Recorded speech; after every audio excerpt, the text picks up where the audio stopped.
Hare Krishna. Hare Krishna Prabhuji, please accept our humble obeisances. Able to hear me?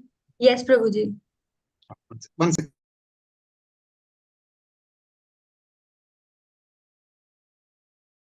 Hare Krishna, please don't open up. No, I don't think so. As of now, I did not seen her in Mother. She's not.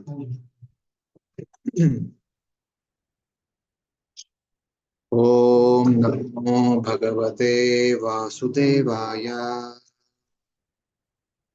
Om Namo Bhagavate Vasudevaya. Om Namo Bhagavate Vasudevaya. Om Ajnanatimirandasya Jnananjanashalakaya Chakshurunmilitam Ena Tasmai Shri Gurave Namaha. Shri Chaitanya Manobishtam Stapitam Yena Bhutale Swayam Rupa Gadamayam Dadati Swapadantikam Vandeham Shri Guru Shri Yuta Padakamalam Shri Gurun Vaishnavamsha Shri Rupam Sagrajatam Sahagana Raghunatanvitam Tam Sajivam Sadvaitam Savadutam Parijana Saitam Krishna Chaitanya Devam Shri Radha Krishna Padan Sahagana Lalita Shri Vishakam Namah Om Vishnu Padaya Krishna Preshtaya Bhutale Srimate Bhakti Vedanta Swamin Iti Namine Namaste Saraswati Deve Gauravani Pracharine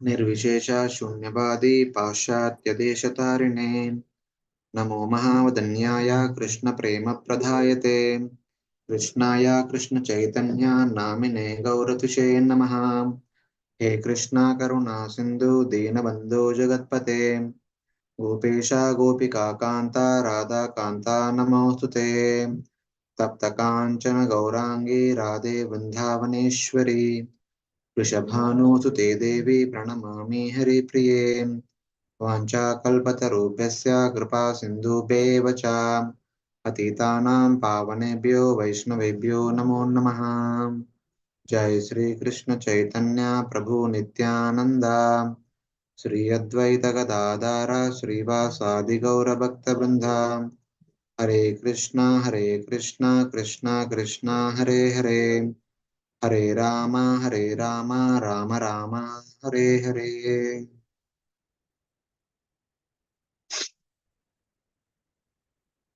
Hare Krishna. Thank you very much for joining in today's last session.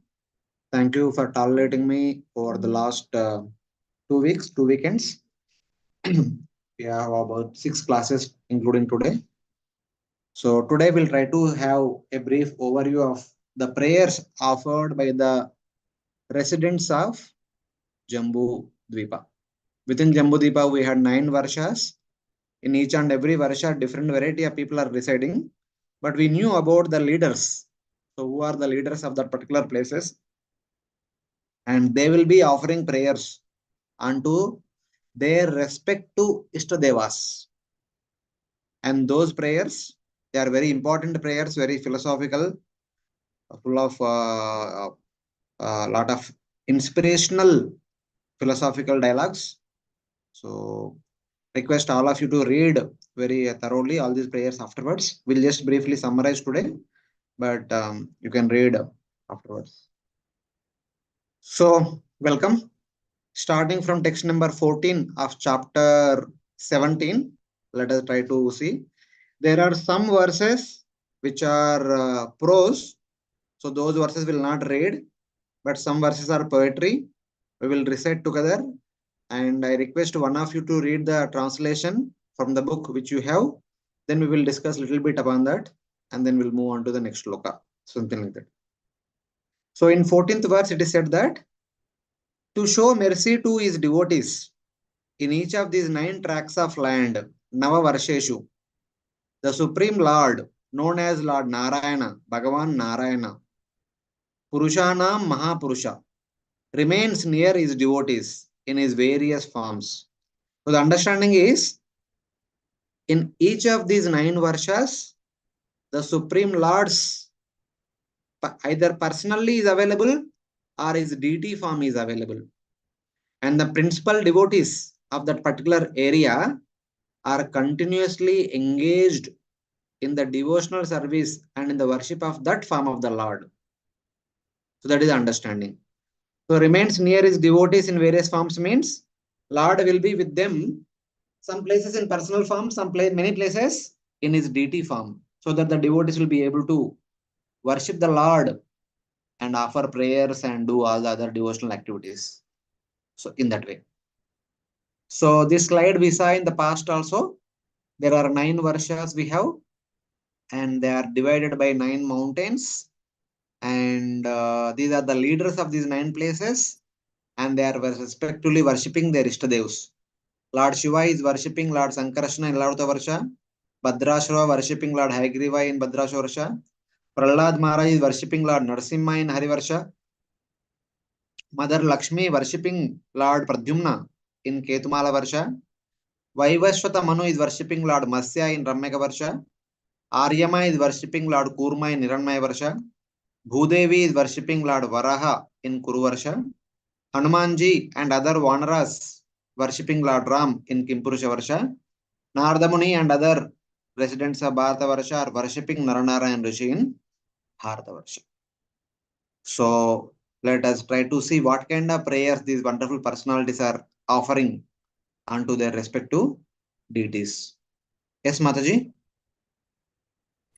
So Prabhu, these all pastimes they did happen in Bharatvarsha, like Lord Ram, Vara, Kurma, Um, so is it like all the it's like it's been known to all the inhabitants in the universe, and that's why they take up this as one of them as their Ishtadev and they are offering their prayers, something like that.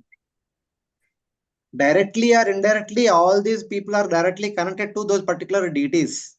It is not that these people are remote people. We discussed that Lord Vaivashvata, in his previous life, he was King Satyavrata. He was directly protected by Lord Masya. He has direct connection. Yes. And Bhudevi, she was Yeah. protected or raised by Lord Varaha 2 times. Direct connection is there. And Lord Shiva is an expansion of Lord Sankarashna. There's direct connection. So like that. And Narada Muni, we have seen in the previous discussions. Bharata Varsha is the place of karma. Traditionally, people would practice karma yoga, then they go on to jnana yoga, then they take on to ashtanga yoga and attain Sayajya Mukti. That's the traditional Varna Ashrama system. But the Supreme Lord specifically awarded a special process of attaining the Lord that is called Bhakti. And Bhakti is also USP of Bharata Varsha. In addition to karma, Bhakti is also USP of Bharata Varsha. And Narada Muni is the ambassador of Bhakti. In one sense, Bharata Varsha has been given to Narada Muni. Narada Muni is the whole soul proprietor of Bharata Varsha. So in one sense, just like we say, na, for every devotee connected to ISKCON, Srila Prabhupada becomes our Shiksha Guru. Like that, for every person born in Bharata Varsha, Narada Muni is untold Guru for everyone. So Bharata Varsha is Kshetra, is field of activity. So like that. So everyone has got connection to it. And that Narada Muni accepts Naranarayan Rishi as his spiritual master. For details, you can read 10th Canto, chapter 87. The prayers offered by the Vedas personified. It was Naranarayan Rishi speaks those prayers to Narada Muni. If you read the chapter. So that is, they are Guru and disciple. So obviously disciple will serve Guru. So in that way. And Narada Muni has his ashram in Himalayas. That is where Priyavrata Uttanapada studied also. Even today also there is ashram of Narada Muni in Himalayas. So it is like that. So they have direct connection. And more than that, These people are greatly elevated. They can know, they can have access to all over the universe. They can go anywhere and they can get information about everything. But we don't have access. So we cannot put our restriction upon them. So like that. For example, Aryama is one of the 12 Adityas. He is like one of the great devatas. He is like not ordinary person like us. So in that way. And Prahlad Maharaj is already liberated one. Like Nardamuni and Prahlad, they are like great devotees. And Mother Lakshmi is here, Mother Bhudevi is here, and Hanumanji, nothing to talk about him. He is Vayu himself, is there throughout the universe, wherever he want he can go. So these are all not like ordinary people. So in that way. Anyway, this slide also we saw all the deities pictures are there. You can get a quick glance of all of them. Lord Sankarshana, Lord Kandarpa, Haigriva, Masya, Kurma, Varaha, Narasimha, Rama, Naranarayana. For all practical purposes, Naranarayan Rishis for us are Lord Badrinath. The Naranarayan Rishis are performing tapasya in the greater Himalayas. His expanded form is Badrinath, who is there in our Himalayas. So our going to Badrikashram and seeing Badrinath is like seeing Naranarayan Rishi. So he is the, in one sense, we say that the presiding deity of entire India is Badrinath. It is accepted by everyone. All Sampradayas accept that Badrinath is the deity of entire India. For that matter, is the deity of entire Earth globe actually. But at least because we are close to him, so we can say that he is our deity. Locally, we may have local deities. For example, if you take Telangana, Andhra Pradesh, anyone you ask, they will say Balaji is our deity. And Maharashtrians will say Pandarinath is their deity. I don't know about Delhi people whom they say, but yeah, Delhi people might say Krishna. Madhura Krishna is our deity, they may say. And UP, they may say Lord Ram. So something like that. Every state might have their individual deities, Ishtadevas, but overall, the deity of Bharata Varsha is Narayana Rishis, and Badrinath is our deity. So in that. So let's go ahead. In the tract of land known as Ilavuta Varsha, the only male person is Lord Shiva. No other male exists there. One who knows about Durga's curse does not enter there. If any foolish man dares to do so, he turns into a woman. I shall explain this later. Sukadev Goswami is telling that Tat Paschad Vakshami. I will talk about this particular curse and all in the ninth canto. The ninth canto, first chapter, will talk about what is being said in this verse. Everything will be explained there in that chapter. That is from 9:1, 22 to 30. 10 verses talks about this entire thing. So, but that curse is applicable only in this area, not the entire Lavrta. Only where Kailash Karavira, where Lord Shiva is residing. In this place, if any male enters unknowingly, they will turn into female immediately in this area. Remaining area, male, female, both are existing. So now, in this Ilavrta Varsha, Lord Shiva is always encircled by 10 billion maid servants of Goddess Durga. Uttering the following mantra in meditation, Lord Shiva worships Lord Sankarshana, his source. Lord Sankarshana is the source of Lord Shiva, the spiritual form in charge of ignorance, among the four forms of the Lord. If you remember, third canto, chapter 26, wherein the 24 elements have been presented, and for every element there is a deity.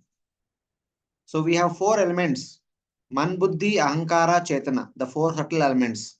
For these four elements, we have four deities. The deity of the mind is, anyone can tell who is the deity of mind? Anuruddha. No, controlling deity. Moon. Moon. Sundev. Intelligence. बुद्धि पता नहीं. Who? Who is the deity of intelligence? Hare Krishna, who is our Sampradaya Acharya? Madhvacharya. नहीं. Brahma. Brahma. Brahma ji. Brahma ji. Brahma. Yes. So then, who is the deity in charge for Ahankara? Sankarshan Dev. Shivji. Hare Krishna. Rudra. Shivji. Shiva or Rudra. And for Chitta?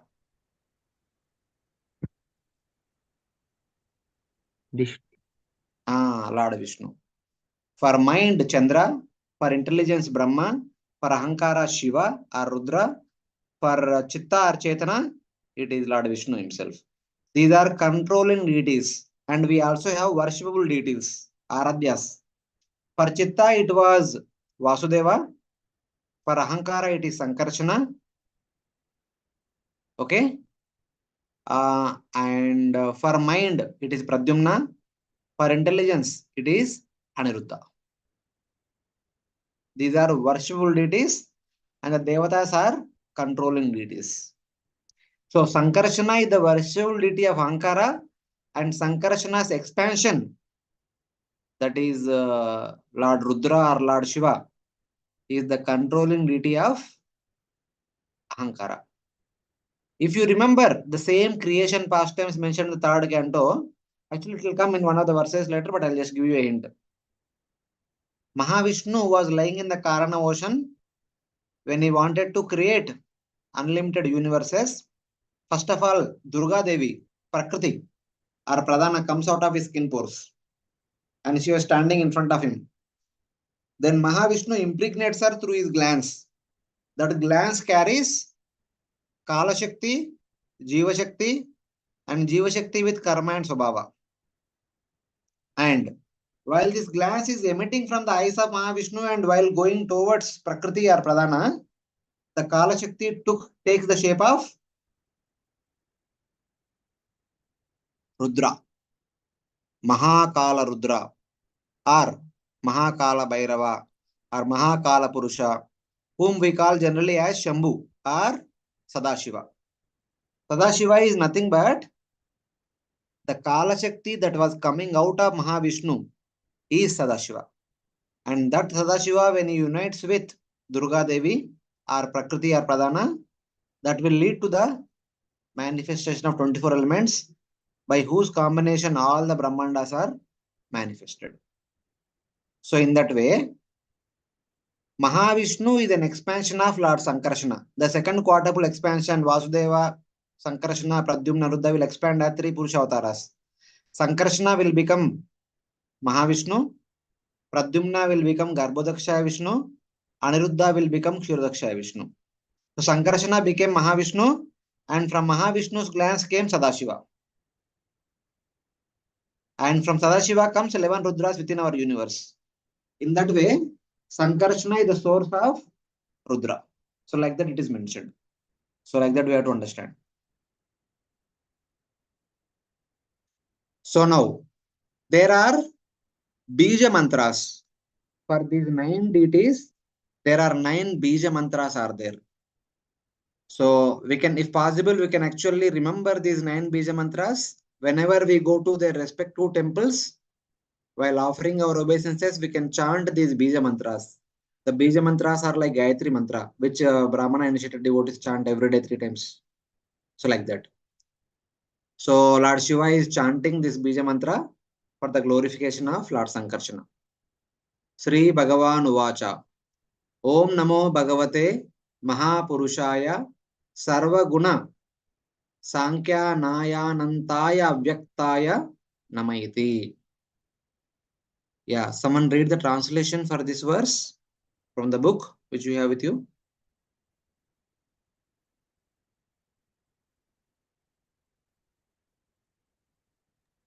Anyone? Powerful, Lord Shiva says, O Supreme Personality of Godhead, I offer my respectful obeisances unto you in your expansion as Lord Sankarshan. You are the reservoir of all the transcendental qualities. Although you are unlimited, you remain unmanifest to the known devotees. Yeah. So these are Bija mantra like that for every prayers at the very beginning, we have this Bija mantra.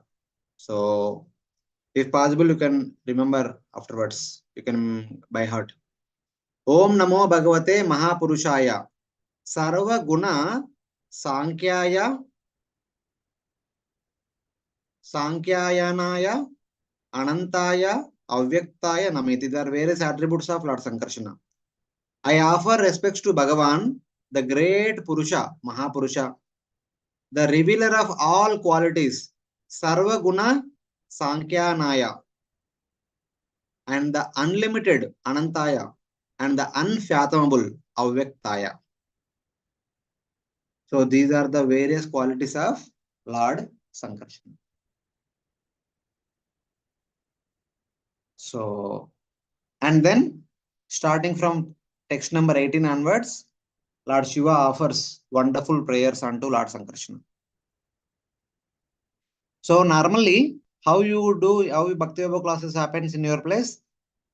All of you together will recite shloka, or the speaker speaks, recites, and the students will repeat afterwards.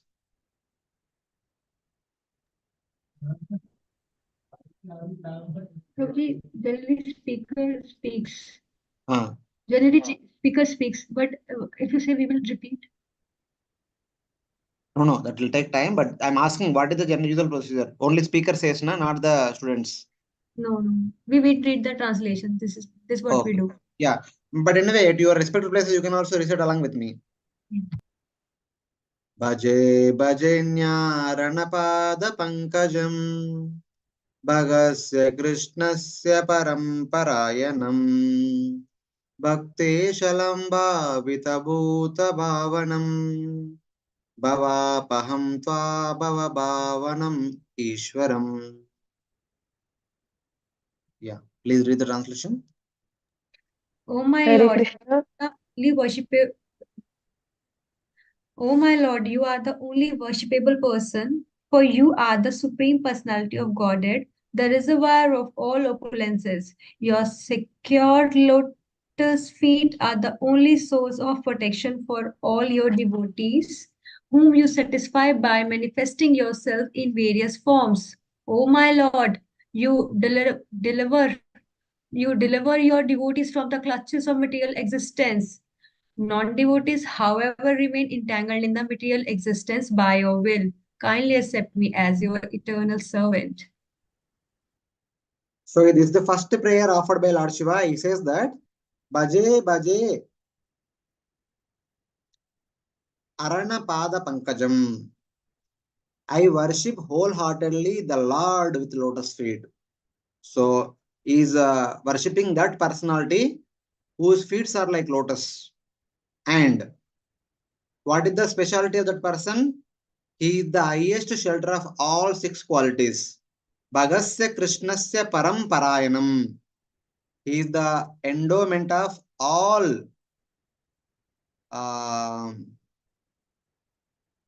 opulences. Aishwaryasya Samagrasya Viryasya Ashtasriya Jnana Vairagya Chaiva Sannambaga Itingana. But this personality is embodiment of all six opulences. And then he is the ornament of the devotees. The devotees are glorified when they become devotees in this world. So we all give highest respect to devotees because they are devotees. If they are not devotees, they don't receive that kind of special respect. So Lord is the ornament, just like Matajis, when they wear a lot of ornament, they'll be like everyone will look at them. So same way, when a person becomes devotee, all pious people's attention will be towards a great devotee. So in that way. And is the object of meditation for Lord Brahma. Bhavita Bhuta Bhavanam. He is even the object of meditation for Lord Brahma, then what to speak of other living entities? Obviously, if Brahma, such a great person like Brahma, is meditating upon your lotus feet, then what to speak of others like me? Like that, the prayer is being offered. And why Brahma is offering meditation on him, and why we also need to follow in the footsteps of Brahma? Because his lotus feet are Bhavabham. His lotus feet will destroy the material life. So it is Lord's lotus feet will destroy the material existence of the living entities in this material world. It is those who actually constantly hear, speak, meditate upon, and facilitate others hearing, speaking, and meditation of Lord's lotus feet. They will be delivered from this material world. very quickly. So in Kunti Maharani's prayer, there is one verse which talks about this point very nicely. What is that prayer? This is text number 36 from chapter 8, Kunti Maharani's prayer. Smaranti gayanti grunanti abhikšnasha Smaranti nandinti tavehitam jana Taiva pashyanti achirena tavakam Bhava pravaho paramam padambujam. Those people who constantly do Shravan and Kirtan and Smaran continuously about your lotus feet. Bhavat Padambujam. Okay. Two things will happen by that. And what is that? First thing, Bhava Pravaha Uparamam. Bhava Pravaha means the continuous cycle of transmigration. Janma Mrityu Jara Vyadi. So this cycle of transmigration will continue. It's like Bhava Pravaha. It is like a ocean, not ocean, a river that is constantly flowing in this material world. But Uparma means the river will stop. When we constantly do Shravanam, Kirtanam, Smaranam and other things in relation to Lord's lotus feet, the Bhava Pravaha will stop. And then what? What will happen to us? We become stagnant here? We become stone? No. Tayeva Pashyanti Acharena Tavakam. Tavakam Palamujam. And then, as soon as the Bhava Pravaha stops, they will come to spiritual world and they will get to see your lotus feet for the rest of eternity. They will be placed at your lotus feet. But one interesting point is that if at all one want to stop Bhava Pravaha, if at all one want to see and serve the Lord's lotus feet very quickly, one solution is oneself one should do Shravanam, Kirtanam, Smaranam. But the best solution is Tava Hitam Jana. Facilitating other people's Shravanam, Kirtanam, Smaranam will take a person to spiritual world very quickly. This point has been mentioned by our Acharyas. If we practice Bhakti ourselves, we may go to spiritual world. Yes, good. But if we facilitate others practice of Bhakti, if we facilitate for others Shravanam, others Kirtanam, others Paranam, we will attain spiritual world very quickly. That is the speciality of this particular aspect of becoming an instrument in distributing the mercy of Lord's lotus feet. In that way. That's why even Brahma is meditating upon your lotus feet and distributing to one and all. That's why you become Acharya of the Sampradaya. And then finally, Bhava Bhavanam. My dear Lord, you have so much love for me because I am your servant. That's why Lord Shiva is telling that I will do all these things for you without any hesitation. Because you are my worshipful Lord, I am your completely surrendered devotee.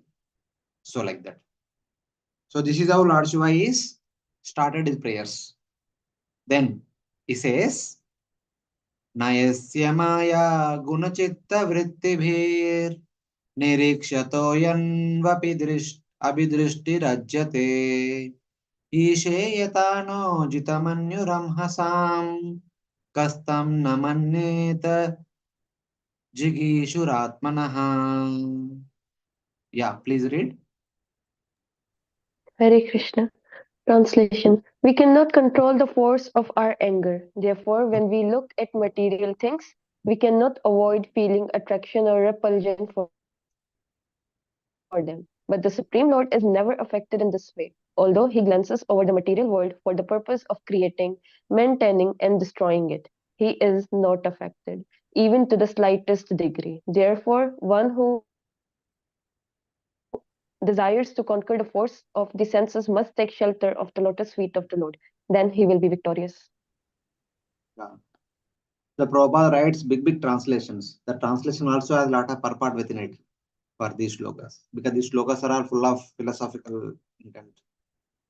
So here Lord Shiva is saying that Ka Atmana Jigishu, what person desiring to conquer the senses or desiring to stop Bhava Pravaha will not worship the Lord, whose vision is not affected by the actions of the mind and influenced by the gunas of Maya when he glances in order to regulate matter. So basically, simple. We have the entire world in front of us, which is the transformation of Maya Devi. So when we look at the world, our intent is how the objects in front of me be the source of my enjoyment. That is the one and only intent of our vision in this world. When we look into the world in front of us, we always see that how this object will be my source of enjoyment. That is only our vision. But Lord does not have that kind of vision. It is the Supreme Lord who is glancing upon Maya Devi as a result of that, and the Maya Devi transforming and creating, maintaining, and annihilating the universes again, again, again, again. Maya Adhyakshena Prakriti Suyate Sacharacharam. Everything is happening only under the vision of Supreme Lord. When Lord glances, Mahavishnu glances upon Prakriti, the creation is happening, maintenance is happening, annihilation is happening, everything is happening. सृष्टि स्थिति प्रलय साधन शक्ति रेखा छाये वयस्य भवनानि बिभर्ति दुर्गा इच्छान रूपमपि यश्च तेज गोविंदमादि पुरुषं तमहं भजामि. But Lord's vision is not at all contaminated. When we look at in front of us, whatever there is nothing but Prakriti, we want to enjoy Prakriti. But when Lord was looking at Prakriti, he was not at all having any tinge of enjoyment propensity. He was doing it indifferently. He was already in Yoga Nidra, but still looking at Prakriti. And he was not at all attracted to Prakriti. So in that way, though we having the force of uncontrolled anger, we are affected by when we glance at matter. As soon as we look at the matter, even though we may not have any desire to enjoy matter, but by looking at the matter, the desire will immediately manifest within us. That is our unfortunate situation. We may not have a desire to enjoy the matter, but when we look at the matter, the desire will also sprout at that time. But Lord is looking at the Maya, but Lord has no desire to enjoy Maya because he's Atma Rama. That makes him the object worthy of worship. One may question why I need to worship Lord's lotus feet? Because of this reason. Why not a materialistic person? The person in the material world cannot become the object of worship because our vision is contaminated. But Lord's vision is beyond contamination. That's why he is the only qualified person to be worshipped. So this verse talks about the qualification of the Lord. What makes him worthy of worship? The verse describes the Lord's inconceivable power. So like that. In spite of glancing at Maya, he is not at all attracted by Maya. And we, even before glancing at Maya, we are already attracted to Maya. We, even with that attraction, with that intention to enjoy the Maya, we look at Maya. So that is our unfortunate situation. So like that. Then Lord Shiva further says, Asadrushoya pratibhati mayaya क्षिवेव Madhva सवताम्रलोचना ननागवद्वोर्हन ईशिरे ह्रिया यत्पादयो स्पर्शनदर्शितेन्द्रिया.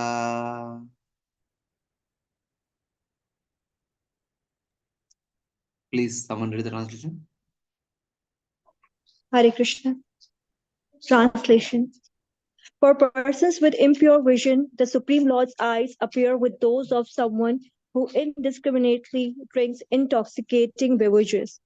Thus, bewildered, such unintelligent persons become angry at the Supreme Lord, and due to their angry mood, the Lord Himself appears angry and very fearful. However, this is an illusion.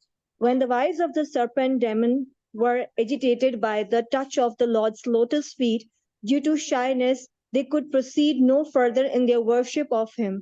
Yet the Lord remained unagitated by their touch, for he is equipoised in all circumstances.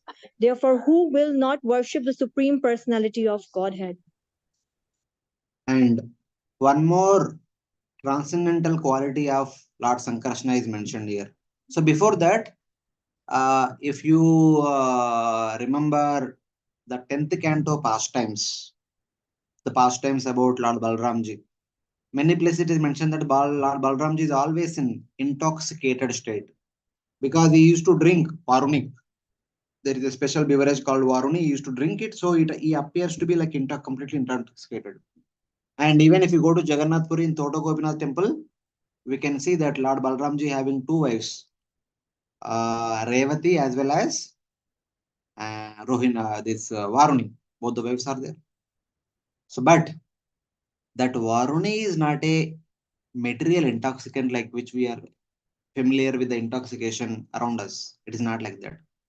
Lord Balramji or Lord Balramji's expansion, Lord Sankarshana, they appear to be in intoxication always. Yes, it is not appearing to be, they are already in intoxication. But that intoxication is not by drinking some liquor, but that intoxication is being immersed in the meditation of Lord's wonderful qualities, activities, Nama, Rupa, Guna, Lila, etc. So that thus Lord Sankarshana appears to be in intoxication always. But that intoxication is not like our intoxication. For us to contemplate upon the Lord for a couple of minutes is very difficult. Even while chanting in the morning, the 2 hours time, while chanting 16 rounds on the beats, loudly shouting, also very difficult to meditate upon the Lord. Then what to speak of meditating upon the Lord other times? But Lord Sankarshana or Balramji is constantly in the meditation on the Lord. As a result of that, he appears to be in intoxicated state. This makes him worthy of worship. That is his glorious nature. So it is like that.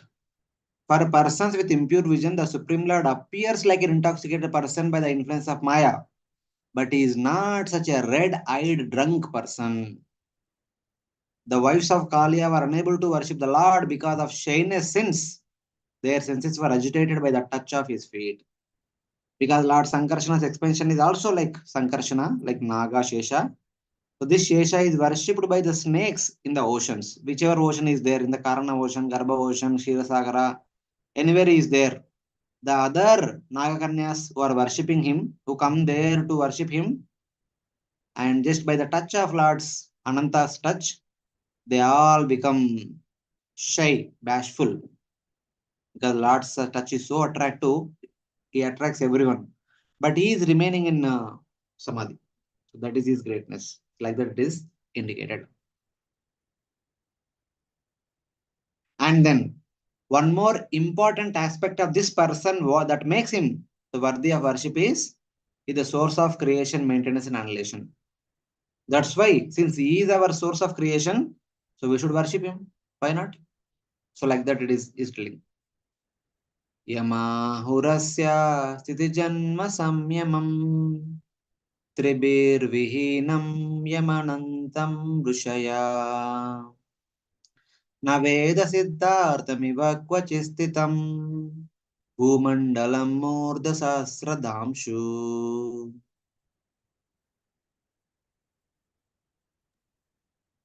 Yeah, please Lord read it. Shiva, Lord Shiva continued, all the great sages accept the Lord as the source of creation, maintenance, and destruction, although he actually has nothing to do with these activities. Therefore, the Lord is called unlimited. Although the Lord in his creation as Shesha holds all the universes on his hoods, each universe feels no heavier than a mustard seed to him. Therefore, what person desiring perfection will not worship the Lord? The sages say that he is the cause of maintenance, creation, and destruction of the universe.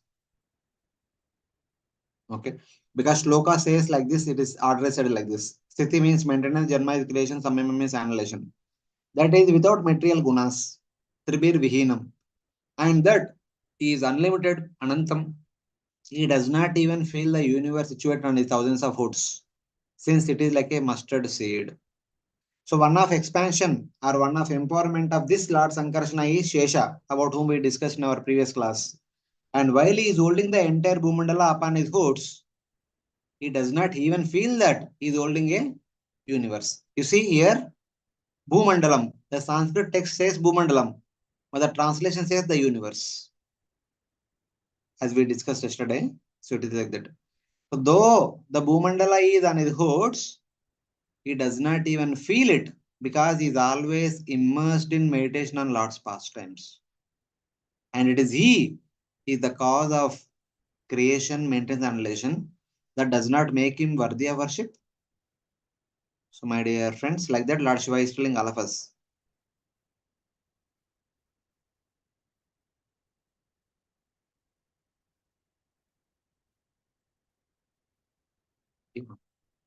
So, now let us try to discuss these two verses little because these are little technical details. So, try to understand this so that we can understand what's happening in this universe.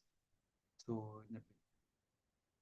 यस्याद्य आसीद् गुणविग्रहो महान् विज्ञानधिष्ण्यो भगवान् अजक्किल यः सम्भवोऽहं त्रिवृता स्वतेजसा वैकारिकं तामसमैन्द्रियं सृजे एते वयं यस्य वशे महात्मना स्थिता शकुन्ता इव सूत्रयन्त्रिता महानहं वै कृततामसेन्द्रिया सृजाम सर्वे यदनुग्रहादिदम्.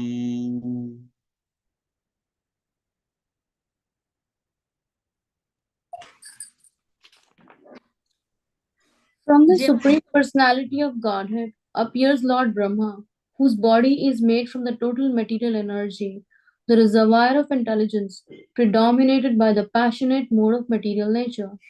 From Lord Brahma, I myself am born as a representation of false ego known as Rudra. By my own power, I create all the other demigods, the five elements, and the senses. Therefore, I worship the Supreme Personality of Godhead, who is greater than any one of us, and under whose control are situated all the demigods, material elements, and senses, and even Lord Brahma, and I myself, like birds bound by a rope. Only by the Lord's grace can we create, maintain, and annihilate the material world. Therefore, I offer my respectful obeisances unto the Supreme Being. So, in the translation, if you see, Lord Shiva is saying that from Lord Vishnu appeared Brahma, from Brahma I appeared, and from me appears all the other devatas, like that. But technically, if you see,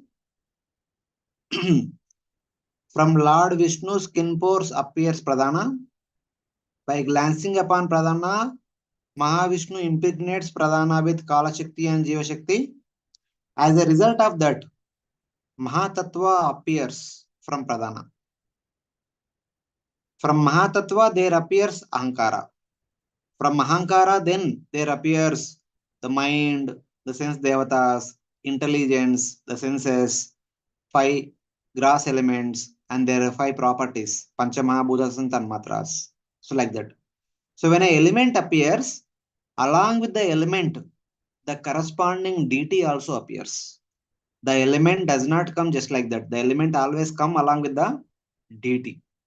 So that order has been indicated here now. So let us see.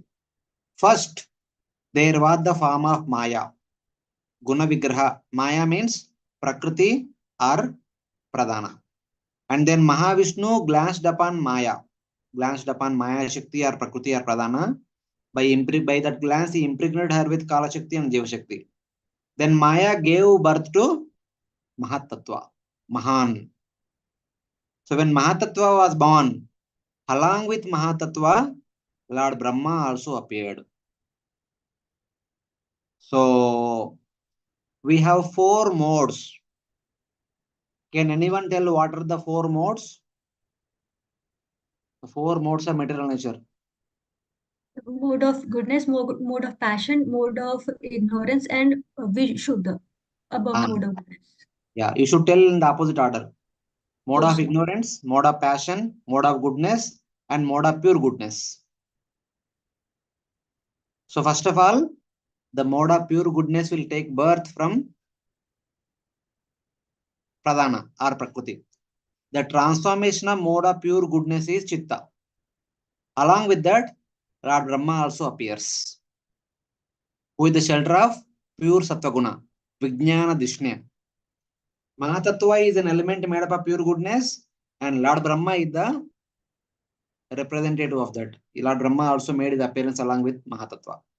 And then from Mahatattva, which is in pure goodness, there appears Sutra Tattva, which is in mode of passion. Sutra Tattva is the element which is analogous to our prana, our breathing. So Mahatattva is Chitta, Sutra Tattva is our breathing. That which activity we do as soon as we come out of the womb of a mother, and as long as that activity is going on, we live in this world. As soon as that activity stops, we are done. We are gone. So just like Chetana is so important for us, similarly, breathing is also very important. So that is called Suta Tattva. It is fully in pure passion. It is made up of pure passion. And then eventually, from that Mahatattva, and then from that Suta Tattva, there comes Ahankara, which is in pure ignorance. From Brahma, I appear. That means from Mahatattva and Suta Tattva, Ahankara appears. And the deity for Suta Tattva is Vayu. Vayu is the deity for Sutra Tattva. And the deity for Ahankara is Lord Shiva or Rudra. So that's how it is. First Brahma came, then Vayu came, then Shiva came. By the Lord's power and the power of the gunas, I create the devatas. Then from Ahankara, if you remember third canto, it is from Ahankara in the mode of goodness comes the devatas and the mind. From the Ahankara in the mode of passion comes intelligence and the 10 senses. From Ahankara in the mode of ignorance comes the 5 elements along with their 5 properties. Earth, water, fire, ether, Shabda, Sparsha, Rupa, Rasa, Gandha. So like that, Ahankara in 3 modes will produce all these elements. And then all of us, Mahatattva, Suttattva, myself, the Devatas, the elements and the senses are like birds tied by a thread. Under his control, by his mercy, we create this universe. So we are all like birds located in individual places. We cannot do anything. But when Lord empowers all of us, when Lord engages all of us in some service, we come together, all 24 elements come together along with their devatas, and they create a wonderful universe, which is a playground for Lord's pastimes. It is only when the universe has been created, within the universe, all the jivas can perform some activities, and Lord's innumerable avatars can come and also perform sweet pastimes. If there is no universe, there is no possibility of such wonderful pastimes. Because the universe is there, in that universe, the Lord is coming in various avatars. And tomorrow is Ekadashi, day after tomorrow is Varaha Dwadashi. So Lord came at Varaha and did some wonderful pastime. And day after that, Nityananda Tradashi, Lord came as Nityananda Prabhu. So that is a festival. And few days later, we have the Chaitanya Mahaprabhu's appearance day, Gaur Purnima. Lord came as Chaitanya Mahaprabhu. And few days later, we have the festival known as Ramanavami. Lord came as Rama. And few days later, we have the festival of Narsimha Chaturthi. Lord came as Nrsimha. If there was no universe, why would Lord come in these various avatars? No. The universe is there, so Lord coming and performing various pastimes. So this universe is a playground of the Supreme Lord, and this has been manifested or created by all these devatas and elements. So that's how all these devatas and elements are engaged in Lord's pastimes. They are not only creating the universe, they are also maintaining the universe so that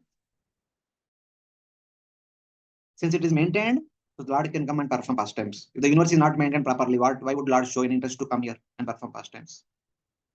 So this is how Lord Shiva says that I, along with Brahma and all other devatas, have created this universe and maintained this universe so that the Lord can come and perform wonderful pastimes. And he can attract the conditioned souls towards his lotus feet. So that's how, step by step, Lord Shiva is establishing why we should take shelter of Lord's lotus feet because of all these reasons. So like that.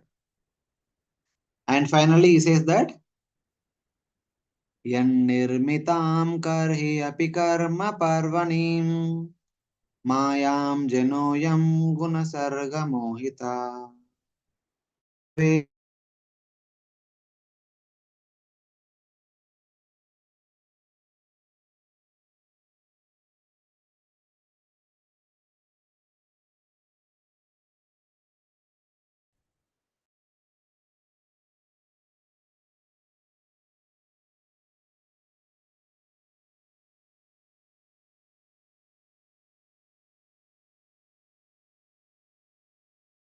can also repeat again.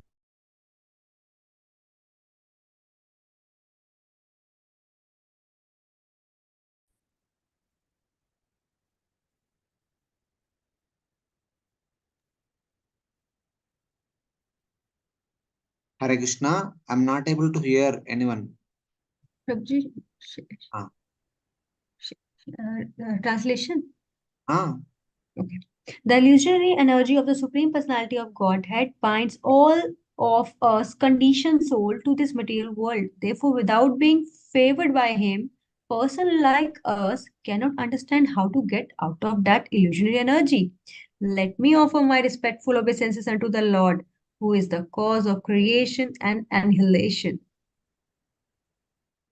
Yeah. In his last prayer, Lord Shiva says that man, bewildered by the creations of the gunas, everything that we see in front of us, it is nothing but the creation of three gunas. The laptop, the mobile, and all that we see in the laptop and mobile, all these are creations of three gunas only. Looking at them, we are completely bewildered. We have completely lost track of how much time we are wasting in them, in watching videos and all these things. Reading so many messages throughout the day, this, that, so many things. Man, bewildered by the creations of the gunas, does not know Maya, who ties the knot of karma, and who appears by the will of the Lord.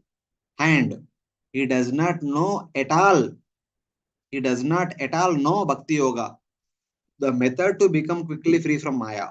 I offer respects to Paramatma, the destroyer of Maya for the devotees and creator of Maya for non-devotees. So Lord Shiva said that, first of all, we don't know that we are bewildered by Maya and we are spending our time under the clutches of Maya, and as a result of that, we are bound by Maya very strongly. First of all, we don't know that we are bewildered by Maya and we are bound by Maya. If at all we know that we are bewildered by Maya, we are bound by Maya, then we'll make an endeavor to understand how I can get freed from Maya. The process to get freed from Maya is Bhakti Yoga. Those who take shelter of Bhakti Yoga very seriously can only be freed from the influence of Maya. Others have no hope. For the non-devotees, Lord creates Maya. For devotees, Lord destroys Maya. Devi Esha Gunamayi Mamaya Durataya Mamyevo Prapadyante Mayam Yetam Tarante. Only those who take shelter of Supreme Lord, not the shelter of Maya, can be freed from Maya, because Lord frees one from Maya. So this is how Lord Shiva tells that why we need to serve the Lord, why Lord is the object of worthy of worship, and if we don't serve the Lord, what happens? This is what happens. Without our knowledge, we will be bound by Maya. We will be spending all our time for Maya. That is what will happen. So this is how Lord Shiva offered his wonderful prayers in this chapter. So like that, other residents of other varshas will continue to offer their respective prayers. So now we'll get into chapter 18. So before that, all of you are able to follow? Yeah, yes, Mataji. So Prabhu, like this verse spoke about Bhakti Yoga. So Bhakti Yoga can be performed in the other verses also, like that's why it is being said, or it's only... See, in one sense, instead of focusing whether other varshas can be practiced, other places can be practiced, any scripture that has been written by Vyasdev, it is all for us. Here, whatever instruction the various personalities are saying, they are all meant for us. So in that particular Varsha, they may be practicing Bhakti, they may not be practicing Bhakti, it does not matter. But the leader who is compassionate leader for everyone, like Lord Shiva, is not only taking care of Ilavarta Varsha people, he is taking care of all of us also. He is called Ashutosh also. He is concerned about all of our well-being. But whatever words he is speaking here in this particular Bhagavatam, they are all specifically meant for us. For us, the residents of Bharata Varsha. Okay.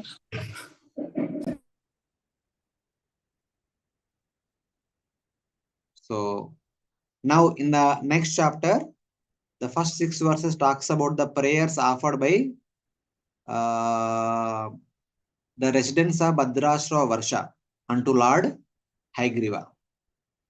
In Bhadrashva, Bhadrashrava, the son of Dharmaraj, accompanied by his descendants and all the residents of that particular tract of land, worships the dear form of Lord Vasudeva, known as Hayashirsha or Hayagriva.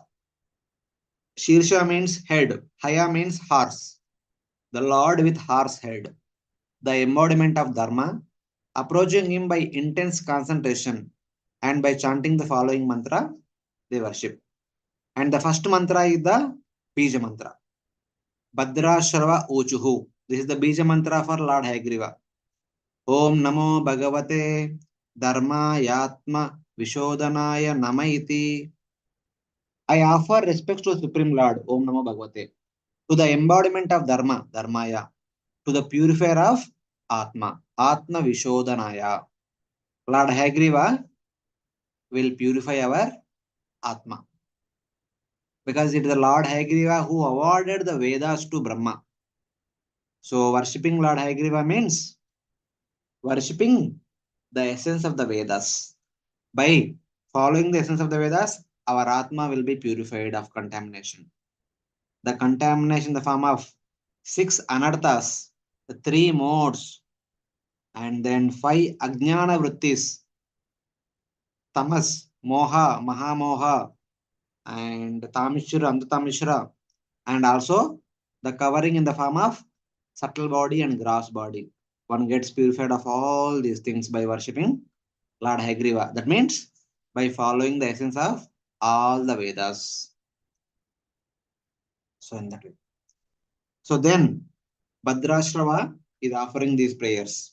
He says, Aho vichitram bhagavad vicheshritam gnantam janoyam himishanna pashyati dhyayan asadyarhi vikarma sevitum nirhritya putram pitaram jijivisham.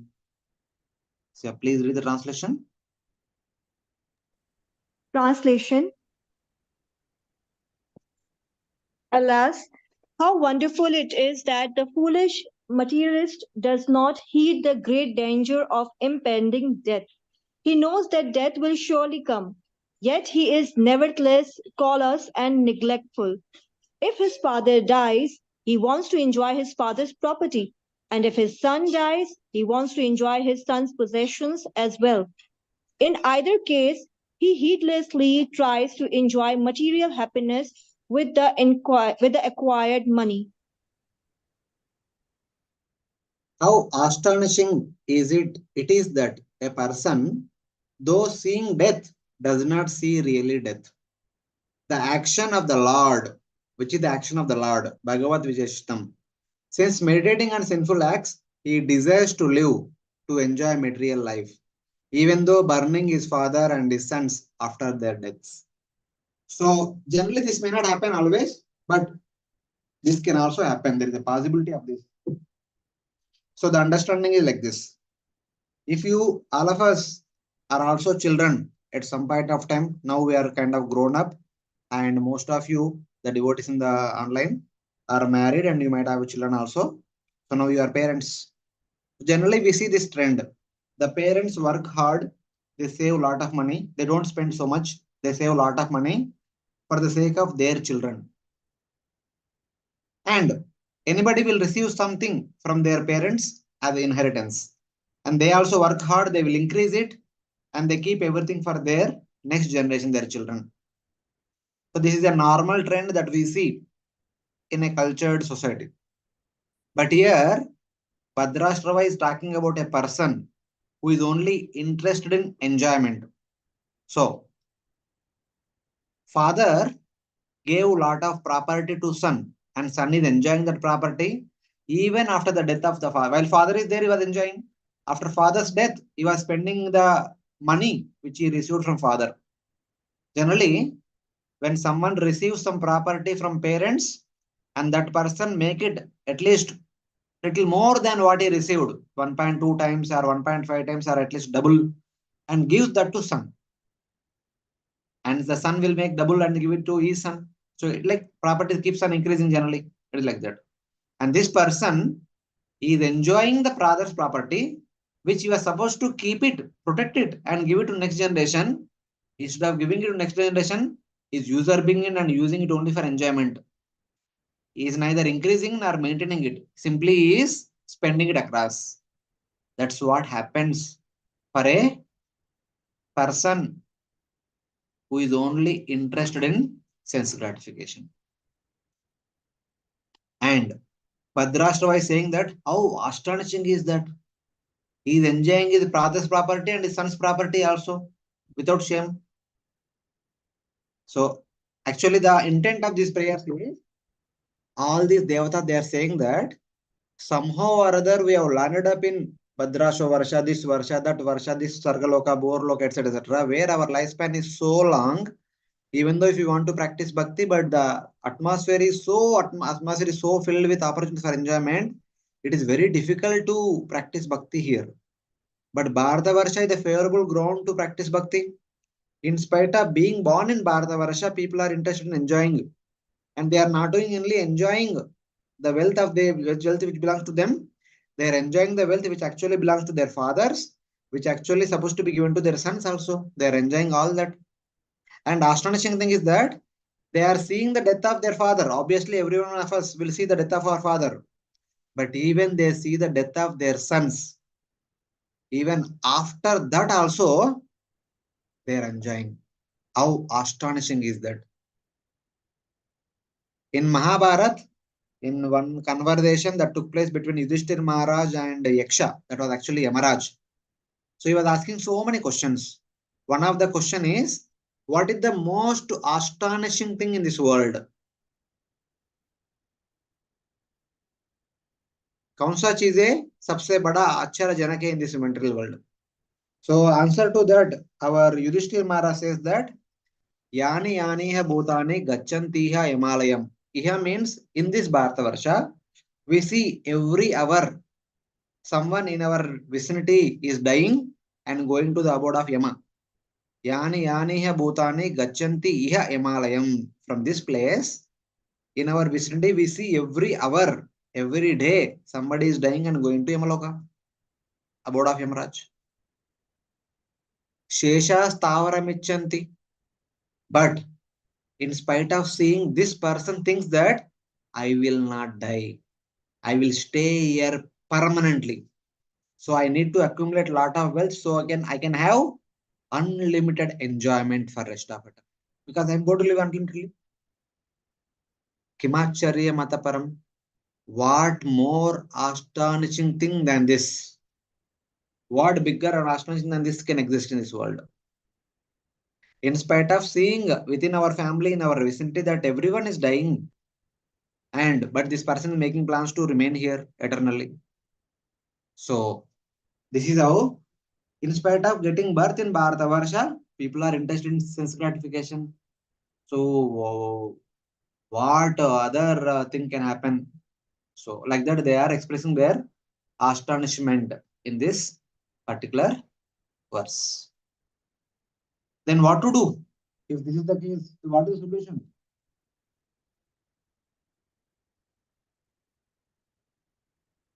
वदन्ति विश्वं कवयस्मनश्वरम् पश्यन्ति चाध्यात्मविदो विपश्चिता तथापि मुह्यन्ति तवाजमायया Suvismitam krutyamajonanta ajam natosmitam. Please read the translation. O unborn one, learned Vedic scholars who are advanced in spiritual knowledge, certainly know that this material world is perishable, as do other logicians and philosophers. In trance, they realize the factual position of this world and they preach the truth as well. Yet, even they are sometimes bewildered by your illusionary energy. This is your own wonderful pastime. Therefore, I understand that your illusionary energy is very wonderful and I offer my respectful obeisances unto you. So here our Bhadrasha is saying that, oh my dear Lord, not only the simple people, ordinary people are bewildered by Maya, are bewildered in this way in this world, being attracted to sense gratification. Even the greatly learned people are also bewildered about this world. Then ordinary people obviously will be bewildered. Then what is the solution?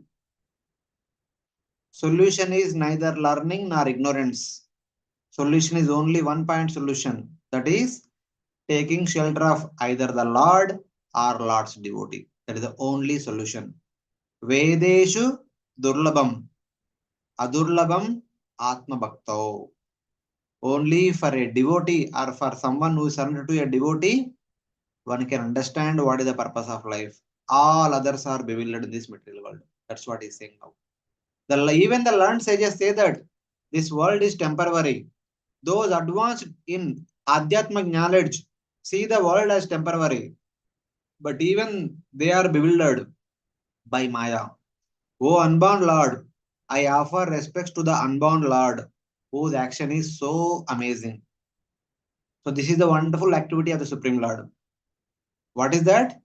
The Supreme Lord is not only keeping the innocent people under bewilderment, he is even keeping the knowledgeable people also on bewilderment. This is the wonderful activity of the Supreme Lord. So, like that. Then, how to come out of this unfortunate situation? Either take shelter of the Supreme Lord or take shelter of those who have taken shelter of Supreme Lord. That is the only solution, that is the only hope. So, next, he further says, विश्वोद्भवस्थान निरोध कर्मते हे कर्तुरङ्गीकृतमप्यपावृता युक्तं न चित्रं त्वयि कार्यकारणे सर्वात्मनि व्यतिरिक्ते च वस्तुतः.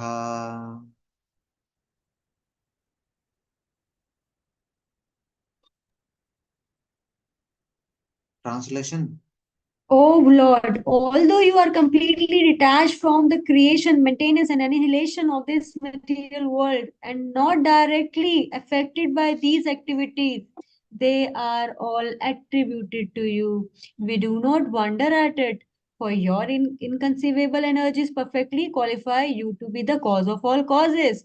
You are the active principle in everything, although you are separate from everything. Thus, we can realize that everything is happening because of your inconceivable energy. So then Lord might say that, hey, my dear friend, what are you saying? If innocent people cannot understand me and if they are bewildered by me and learned people are also bewildered by me, what is this? Am I there? If someone can understand me or not? So as an answer to that, uh, Bhadrashrava is saying this verse. In this verse, he says that you are uncontaminated. Though you are not the doer, you accept the actions of creating, maintaining, and destroying the universe. This is not astonishing for you.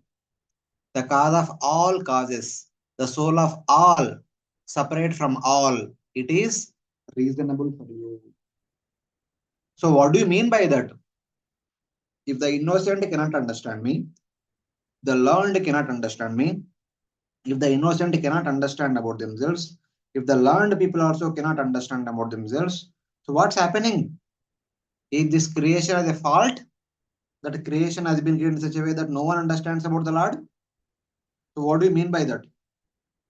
So, like that, Lord is asking. The answer is that, my dear Lord, it is not like that. It is like this. In this material world, everyone thinks that I am the doer, and hence I am the proprietor, and hence I am the enjoyer. I have done, I have accumulated, and hence I am the owner, and this thing is meant for my enjoyment because it is my earning, it is my property, it is mine, it is meant for my enjoyment. So, like that, this is there.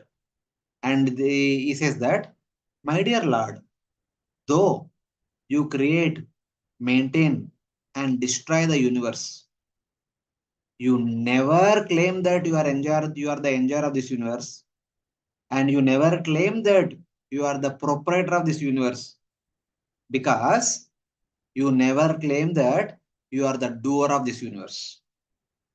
It is only when we say that I am the doer, we can say that I am the proprietor, then we can say that I am enjoyer. And the Lord never says that I am the doer. So since he is not saying that he is a doer, he never say that I am the proprietor, and he will never say that I am the enjoyer. This thing keeps you indifferent from the material world. And whoever follows in this particular principle in your footsteps is also not bewildered in this material world. This is the solution. The people who say that I am knowledgeable, but they have not understood this principle, that's why they are in bondage. And ignorant people, they are always say that I am the doer, I am the proprietor, I am the enjoyer. So they are already bound. This Lord Krishna said same thing in the Bhagavad Gita also. This is from chapter 4. I think text number 14 or 15. Namang karmani limpanti name karma phalaspuha. He says that namam karmani limpanti. No activities will bind me. Normally, every activity that we will perform, it will bind us because action will give us some result. The result will bind us. A Lord said that no activity will bind me. So what do you mean? And you don't perform any activity? No, no. I do all the activities, but none of the activity will bind me because while performing the activity, I am not thinking about enjoying the result. Name karma phala spruha. I am not at all meditating upon karma phala. Instead, I am only performing all the activities as a matter of duty. That's why I am not bound by the results of my karmas. Lord Krishna says. And then he says that Itimam yobi janati. Those who know this, those who understand this, karma bir nasabhadyate, will never be bound by karma. That means when we are doing the activity, we should not think of enjoying the results. That means we should never think that I am the enjoyer. We think I am the enjoyer when we think that we are the proprietor. And we think we are the proprietors when we think we are the doers. So, in spite of doing everything, only those who say that I am not the doer, and they can say I am not the proprietor. And they can say I am not the enjoyer. And only those people will not be bound in this material world. They are the qualified personalities to go back home, back to Godhead. And this is the solution which is offered by Bhadrashrava, the resident of Bhadrashva. So like that. Yeah, yes, Mataji. Prabhuji, if somebody is delivering the lecture, so that speaker will not afraid and will not pray. So in that context, it is there that we are afraid now. Sometimes we give the lecture, so we are afraid that everything goes well. I may not forget the content like this. So But am I why that question is coming now? because as am I getting attached to the result that will that I want that student may learn well. So am I getting attached to that? Attachment is not like that. That is not attachment. Attachment is like this. Like I mean, this may not be very rude example, but I'll tell you one thing. The parents invest lot of time, lot of energy, lot of affection, everything for the growth, upbringing of the child. And the parent, it is natural for the parents to expect that the children remain obedient and the children will take care of them in their old age. This is a natural expected thing. And at one point of time, if children were fail to take care of their parents, the parents out of agony, they may say that I have given up all my comforts for raising you. I have taken so many loans for your education. This, that I have done everything for you, but you are not taking care of me. This is maybe not right example, but I'm just giving an example that when we do something, we expect always something in return. That is natural. But Bhagavatam gives us a higher dimension. So, like that, any worldly duty that we do, for example, a person after education he gets a job, he saves money for 1 2 decades. With all that money, he purchases a home or he constructs a home. Naturally, the person becomes attached to that home. Will he ever say that I have constructed this home or not? It is natural from the worldly point of view. It is quite natural to say that okay, I have worked hard, I have saved a lot of money, I have constructed the home. This home is mine, and I am supposed to live in this home, and I am supposed to experience the comforts of the home. From worldly standard, this is natural. From Bhagavatam point of view, this is not right. That will bind us in this material world. So like that. That is attachment, not worried about giving class. We become worried while giving the class because of two reasons. One is we are not prepared sufficiently, or we are not comfortable speaking properly. Many times we don't have a lot of exposure speaking in front of others. We may feel always uncomfortable. We forget whatever we prepared. So that happened. That is because of some due to lack of sufficient practice. So that is not attachment. Okay.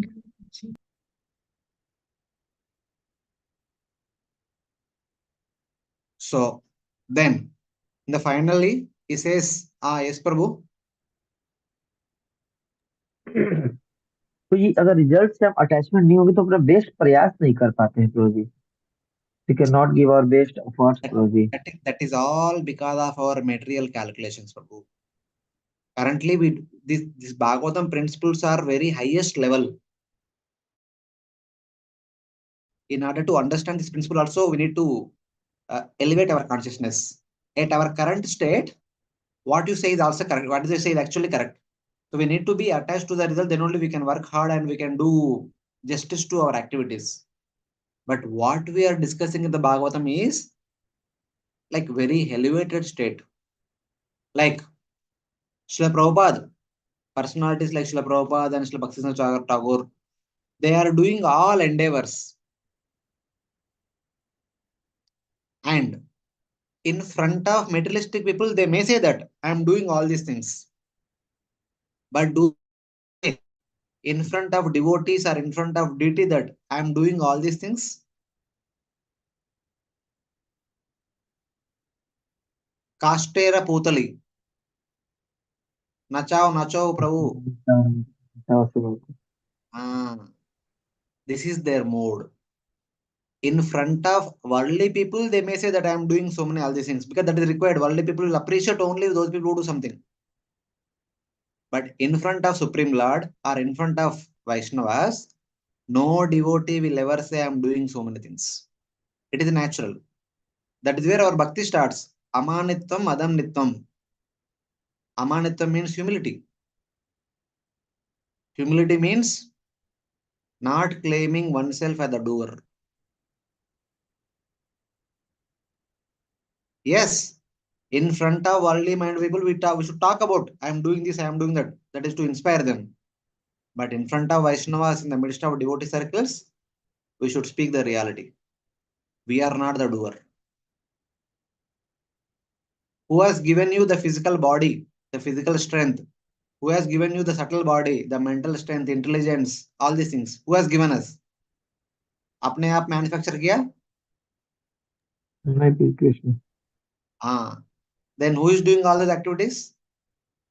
If the body is taken from you, if the intelligence is taken from you, if the mind is taken from you, will you do all these activities that we are doing now? No, Prabhuji. Then who is doing all the activities? Krishna, what we think that I am doing. See, again, same thing. That is conditioned nature. We think like that. So now, for the time being, speak like a devotee. So it is like that. So, Prabhuji, how we can elevate our consciousness at that level The that more I we am hear not it, doing. the more we hear it, the more we understand. Then, with the more we become conscious of that. Simple. There is no training required for that. The only thing that we can do to understand it is hear about it. The more we hear about it, the more we understand, the more we try to practice. There is no other way.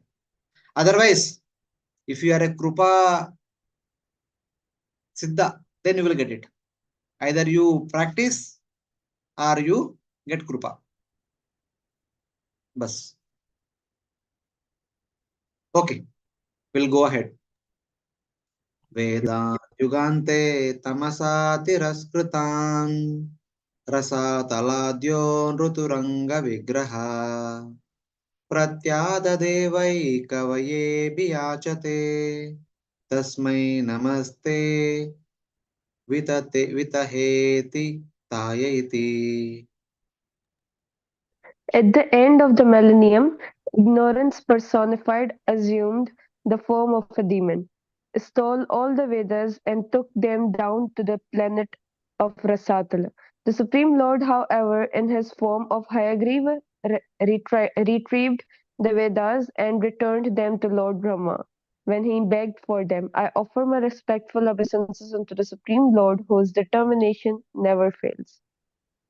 So this verse talks about Lord Hagriva's pastime. So yesterday night when Brahmaji went to sleep, Brahmaji was sleeping. And the Vedas, all the Vedic knowledge came out of Brahma's body. They are also roaming around.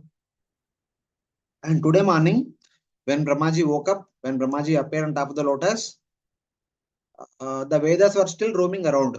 Then Brahmaji is supposed to accept them. Before Brahmaji could accept them, there were two demons who were also born along with Brahma, Madhu and Kaitaba. Just like Lord Brahma appeared on top of the lotus, Madhu and Kaitaba appeared from the petals of the lotus. And they saw that the Vedas are hovering around. And they immediately stole the Vedas. They entered into Garbhodaka ocean. They were hidden themselves. Without the Vedas and Vedic knowledge, Brahmaji cannot do any service. So they thought, we will take the Vedas and eventually we'll kill Brahma and we will become Brahma of this universe. Whoever had the Vedas will become Brahma. That is the principle. So then Lord appeared as Matsya, killed Madhu and Kaitaba, took the Vedas and going through the stem of the lotus, on top of the lotus flower, and Brahmaji understood, I need to get some empowerment, I need to get the mercy of the Lord. In order to get the mercy of the Lord, let me perform yajna. So Brahmaji began yajna. So from that yajna, Lord appeared as Hayagriva. As Matsya, he killed Madhu and Kaitaba, he took the Vedas from them, and as Hayagriva, he appeared from the yajna and gave the Vedas to Brahma. Then Brahma, being empowered with the knowledge of the Vedas, he created within this universe. That was remembered by Lord, Bhadrashrava in this verse. That pastime is spoken. So then, Prabhuji, that was my called question. Bhadrashrava Varsha. Prabhuji, my question. Prabhuji. Prabhuji, for yajna, there are some elements required, then brahmanas required, and all these were not there, and how the yajna was done? Brahma himself is the greatest of Brahmanas, Prabhu. Can't he do himself? What about smagri and this and all? Somehow, see, where there is a will, there is a way. पर ब्रह्मास के लिए सब कुछ तैयार हो गया उस समय ब्रह्मा के लिए उस समय तब for Brahma everything has been manifested and he began to perform yajna. So again, we cannot apply our logic upon Brahma. Brahma is not ordinary person like you and me. So our material logic, we cannot extend beyond Bharata Varsha. So these are not ordinary people. So everything will come to him in order to do his activity, to help him. So it is like that. In Harivarsha, the Lord resides in the form of Narasimha. I shall explain the reason for his appearance in the seventh canto later on. The great devotee Prahlada, the abode of all good qualities of a Mahapurusha, character purified the demons of his family, worships this pleasing form with uninterrupted pure bhakti, along with inhabitants of this Varsha. He chants this prayer. So currently, even today, Prahlad Maharaj is staying in Harivarsha and worshipping his Ishtadev, Lord Narasimha. And this pastime will be narrated in the seventh canto. For more details, you can read. And this is the Mula Mantra of Narasimha Dev. When I studied Bhagavatam, I by heard this mantra. And later on, whenever I would visit Narasimha Dev temple or deity of Lord Narasimha, I would recite this mantra in front of the deity. But later on, I also forgot that habit of chanting this mantra. I forgot. But this is very powerful mantra. If some of you interested, you can please by heart and you can chant this mantra whenever we go in front of the deity of Lord Narasimha. Om Namo Bhagavate Narasimhaya. नमस्तेजस्तेजसे Avirbhav वज्रणक वज्रदंष्ट कर्माशयं रन्दय रन्दय तमो gross gross ओम स्वाहा अभयम अभयम आत्मनि भूयिष्ठ ओम श्रौं. So this is very powerful mantra. I offer respect to Supreme Lord Narasimha, the power among all powers. Namastejas Tejas is the power of all powers. Please appear before me.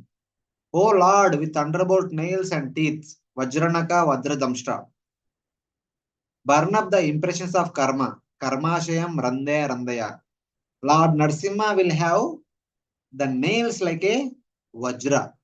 That's why we chant this prayer na every day morning. What was that? Tavakara Kamalavare. My dear Lord, your lotus feet is like a kamal, and the 10 fingers are like the 10 petals. How soft are the lotus petals? That much soft are your fingers and palms and hands.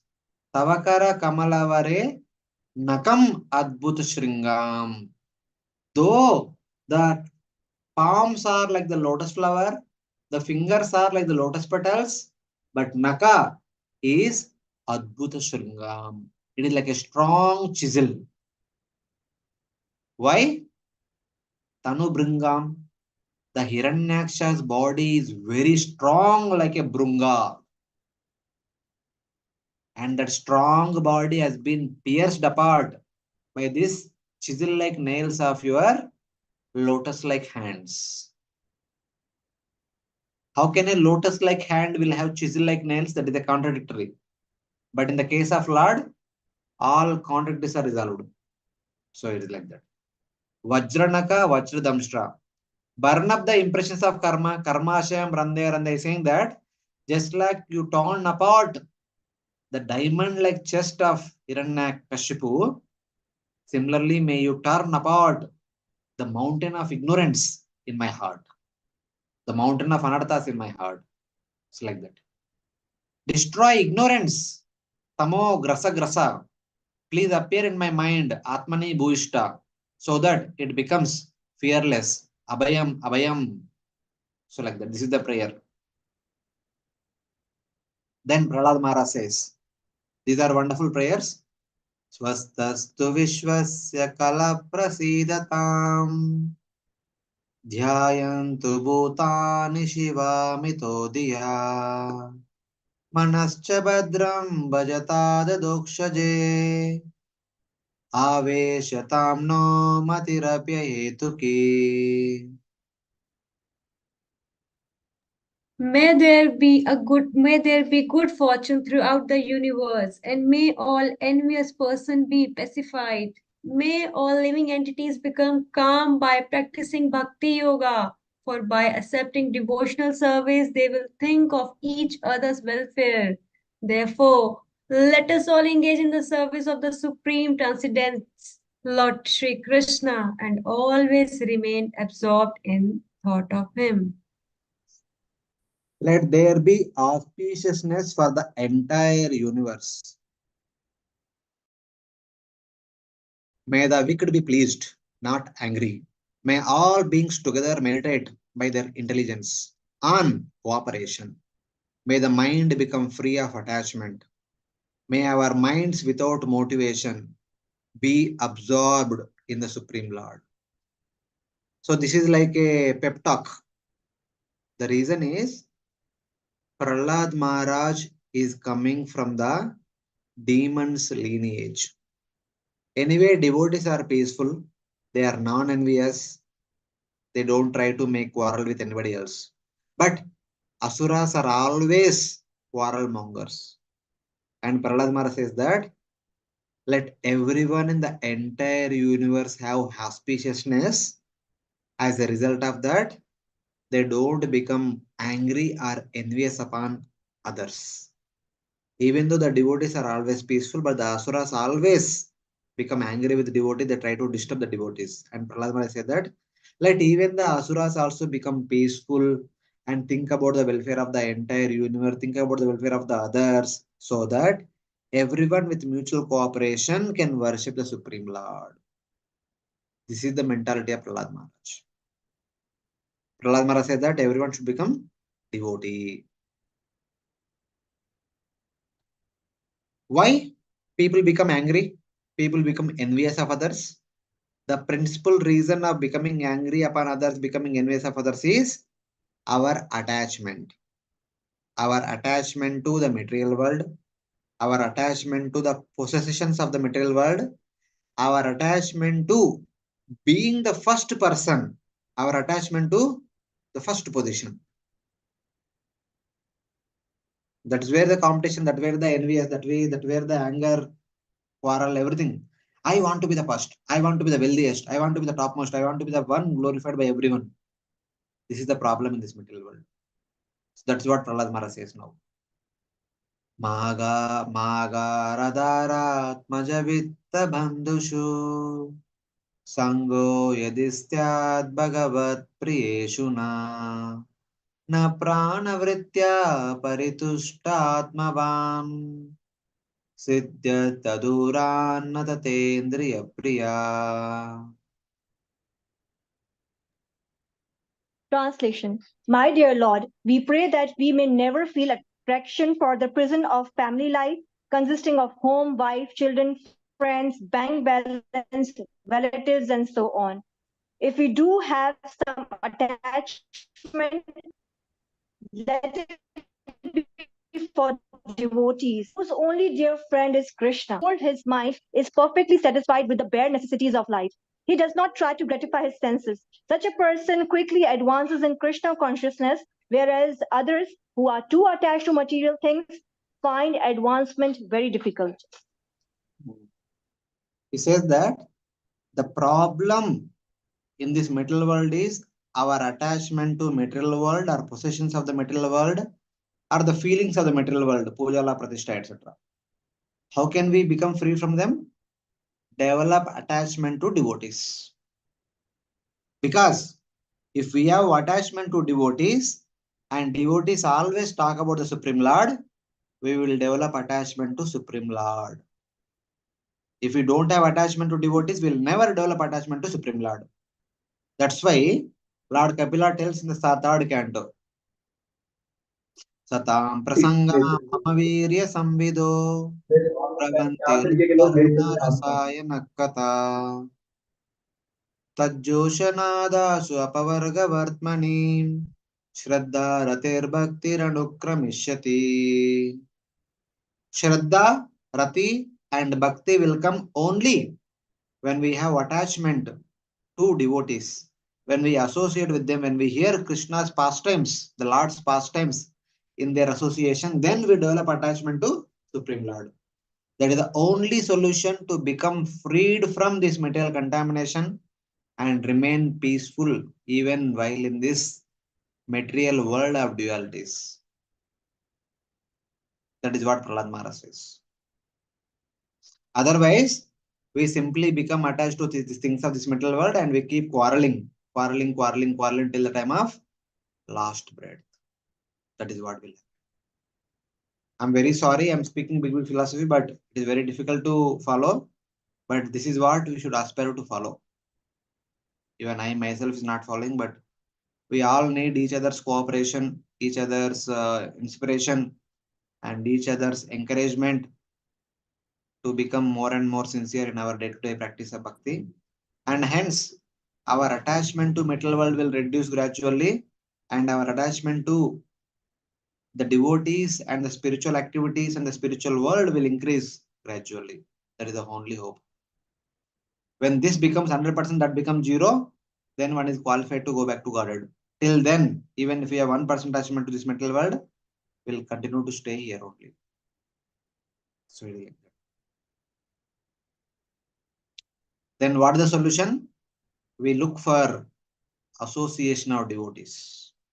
So Prahlad Maharaj says, Yes Sangalabdam Nijavirya Vaibhavam Tirtam Mohosam Sprushatam Himanasam Haratyajonta Shrutibirgatom Gajam Kovaina Seveta Mukunda Vikramam. By associating with persons for whom the Supreme Personality of Godhead Mukunda is all in all, one can hear of his powerful activities and soon come to understand them. The activities of Mukunda are so potent that simply by hearing of them, one immediately associates with the Lord. For a person who constantly and very eagerly hears narrations of the Lord's powerful activities, the absolute truth, the personality of Godhead, in the form of sound vibrations, enters within the heart and cleanses it of all contamination. On the other hand, although bathing in the Ganges diminishes bodily contaminations and infections, this process and the process of visiting holy place can cleanse the heart only after a long time. Therefore, who is a sane man who will not associate with devotees to quickly perfect his life? Krishna entering into the heart through the ears. That means when we hear Krishna Katha, along with the sound vibration, the Supreme Lord also enters into our heart. And then remove the desires in the mind of those persons who constantly sip the holy water. Constantly sipping the holy water means constantly hearing Krishna Katha in the form of the Lord's pastimes. Attained by devotee association, where we can hear Krishna Katha in the association of devotees. So when we get to hear Krishna Katha, when we go to the association of devotees. Therefore, who would not hear the pastimes of Mukunda? If hearing is the solution, then who would not hear? So like that, Radhamara is saying. So then, I have developed attachment to devotee association. I have come to association of devotees. I was hearing the pastimes of Supreme Lord. Then the Lord entered along the sound vibration to my heart. Then what happened? If we hear Krishna Katha for a long time with full attachment, full attention, then what happens? Prahlad Maharaj says, Yasya bhaktir bhagavatya kinchana sarvai gunaistatra samasate sura harao tasya kuto manoratena satidavato bahi.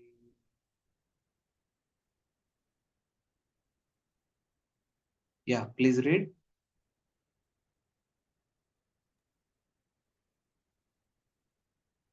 All the demigods and their exalted qualities, such as religion, knowledge, and renunciation, become manifest in the body of one who has developed unalloyed devotion for the Supreme Personality of Godhead, Vasudeva.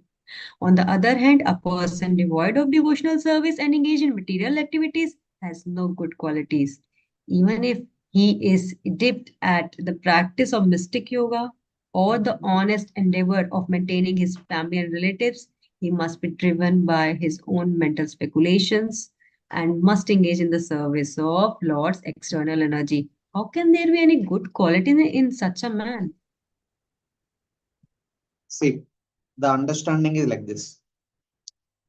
When we hear about Dhruva Maharaj, the more and more, the character of Dhruva Maharaj will enter into our heart.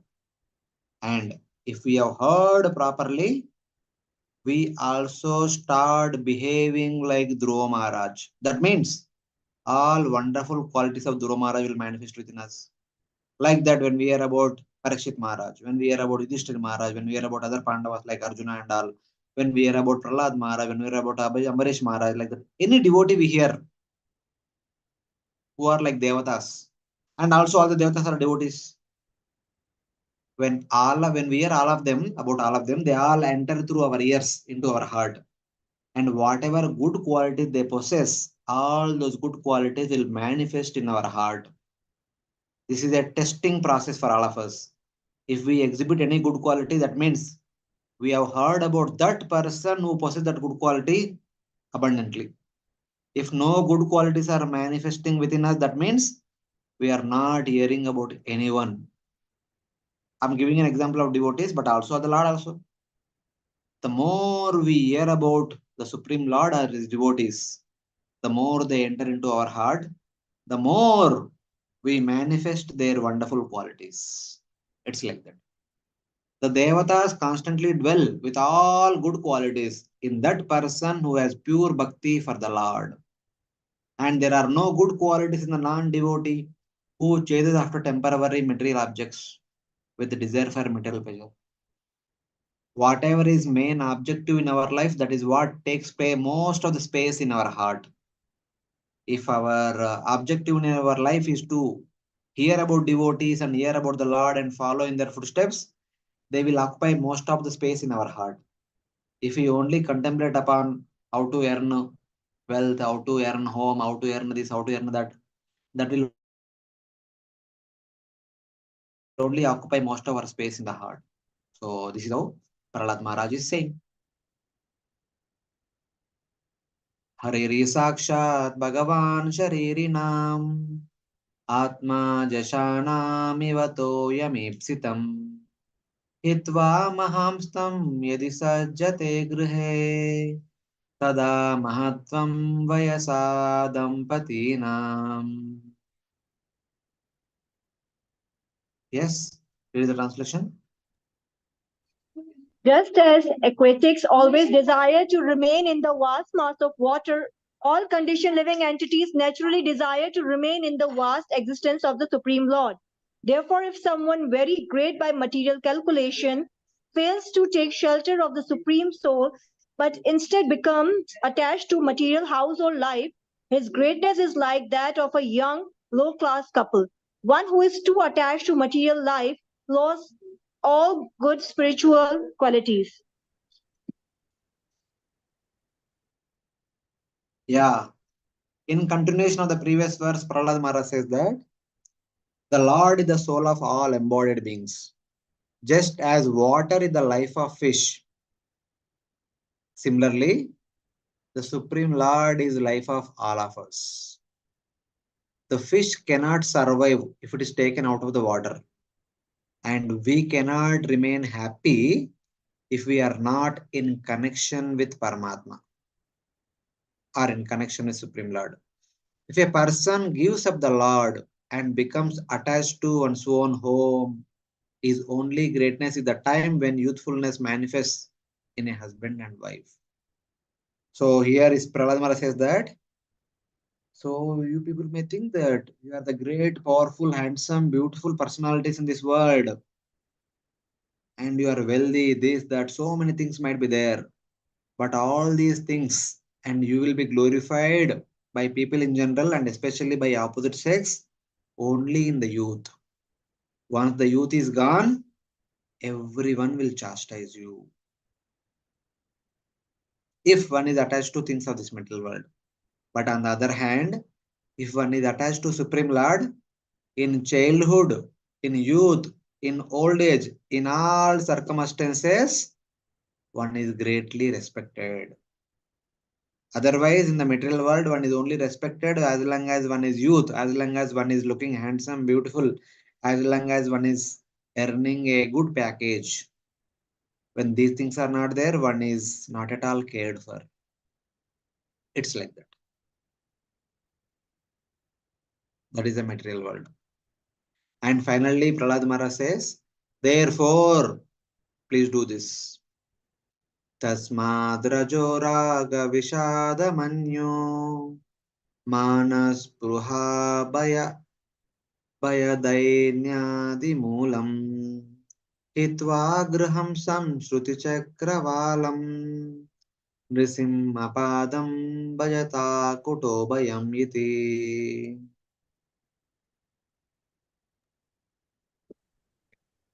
Therefore, O demons, give up the so-called happiness of family life and simply take shelter of the lotus feet of Lord Nrsimhadev, which are the actual shelter of fearlessness. Entanglement in family life is the root cause of material attachment. Indefatigable desires, moroseness, anger, despair, fear, and the desire for false prestige, all of which result in the repetition of birth and death. So Prahlad Maharaj gives up the solution. Therefore, give up attachment to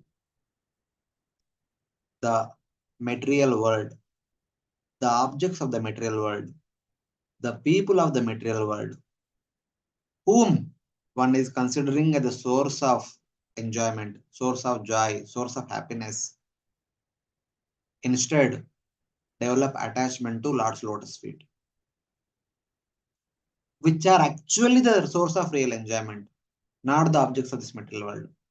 So, with that intention, Prahlad Maharaj is saying this verse. Therefore, give up household life, the root cause of the cycle of birth and death. Give up thirst, attachment, lamentation, anger, rajo, raga, vishada, manyu, desire, fear, and poverty, and worship the feet of Lord Narasimha and the abode of no fear. It's like that. So, attachment to material world binds us, attachment to Lord's lotus feet liberates us. Therefore, become detached from the material world and become attached to Lord's lotus feet. That is the only solution, the only proven, well-established solution, like that Prahlad Maharaj is saying through his prayers. So this is how Prahlad Maharaj is offering his prayers unto Lord Narasimhadev.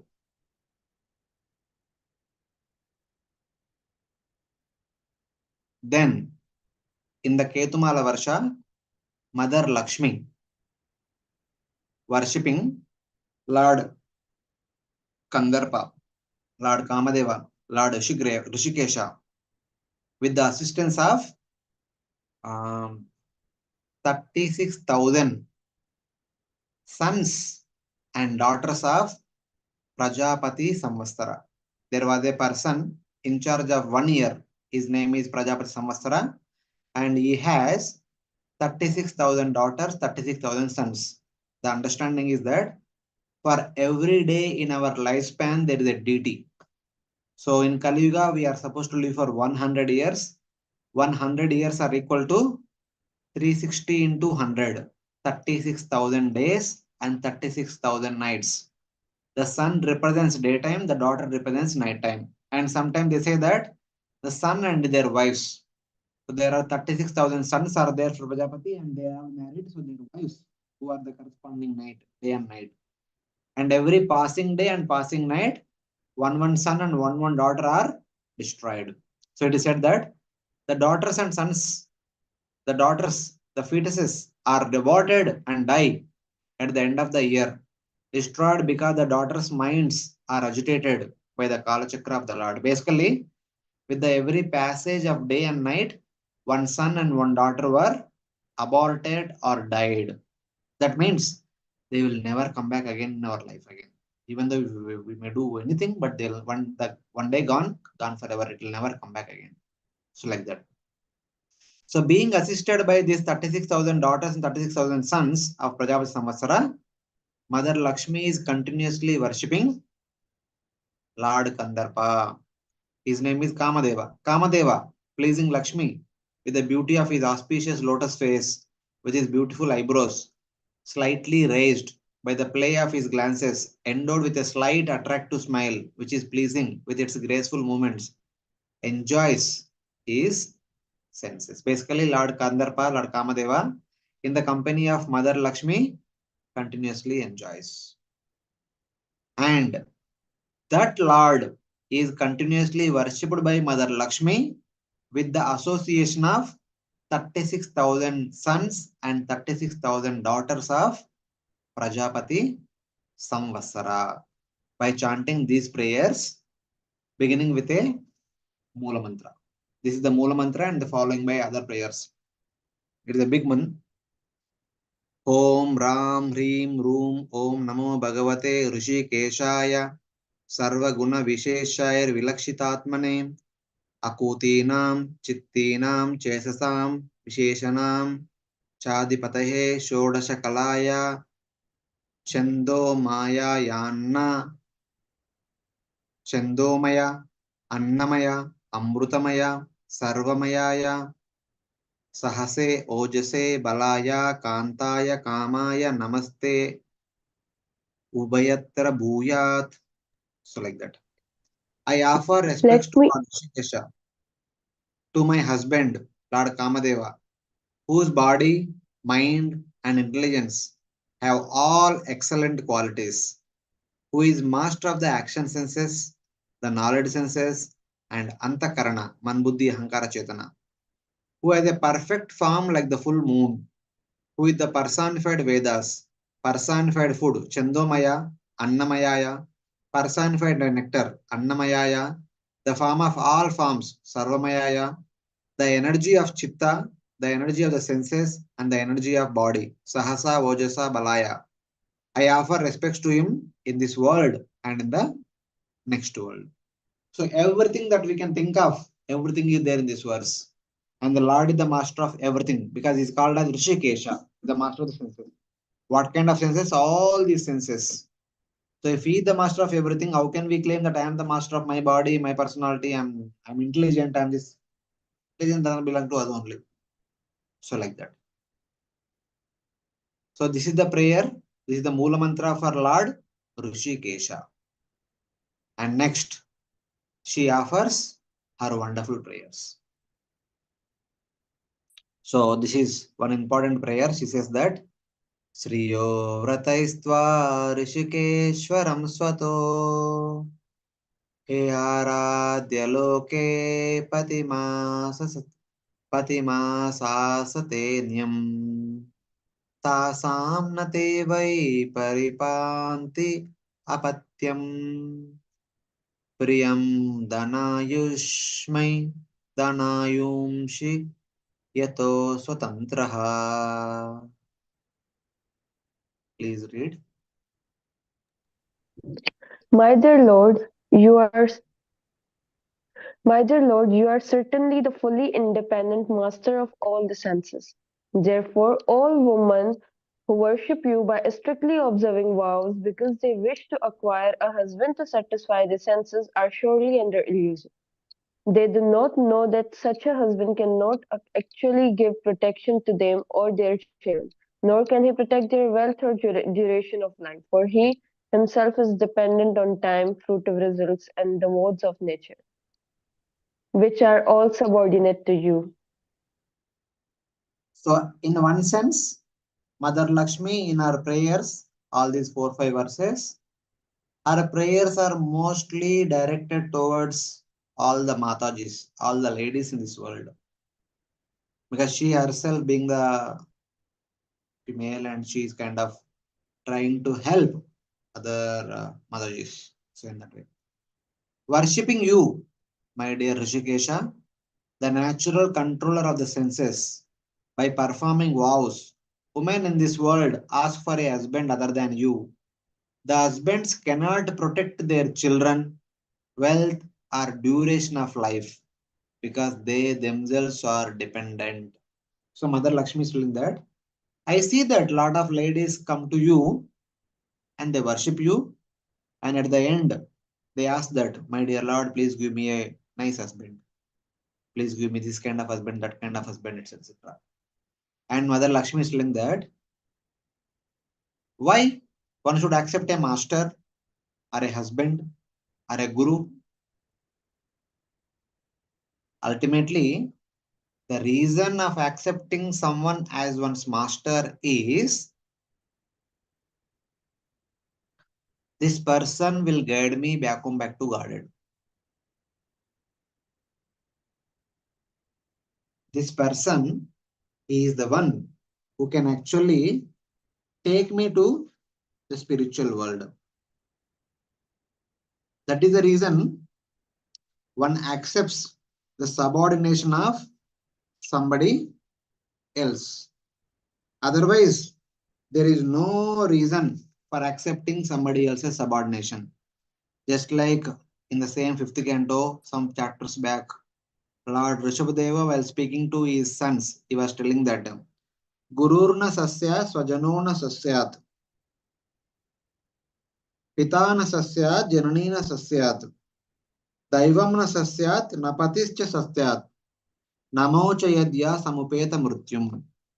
If one cannot deliver one's subordinate from the repeated cycle of birth and death, one cannot accept the position of a master.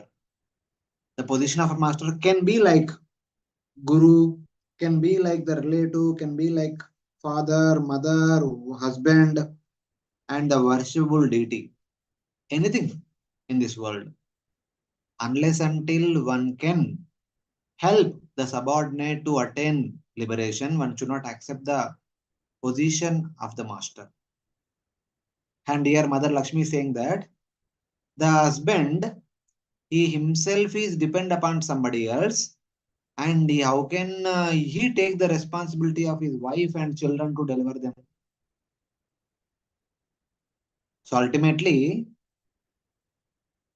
everyone should accept Lord Vishnu as their master or husband, because only he can deliver one from the clutches of this material existence. No one else can deliver, no one else has the power to deliver one. So recently in one of the Bhakti Vaibhav class, in Canto 6, one of the last chapters, we were discussing about this concept.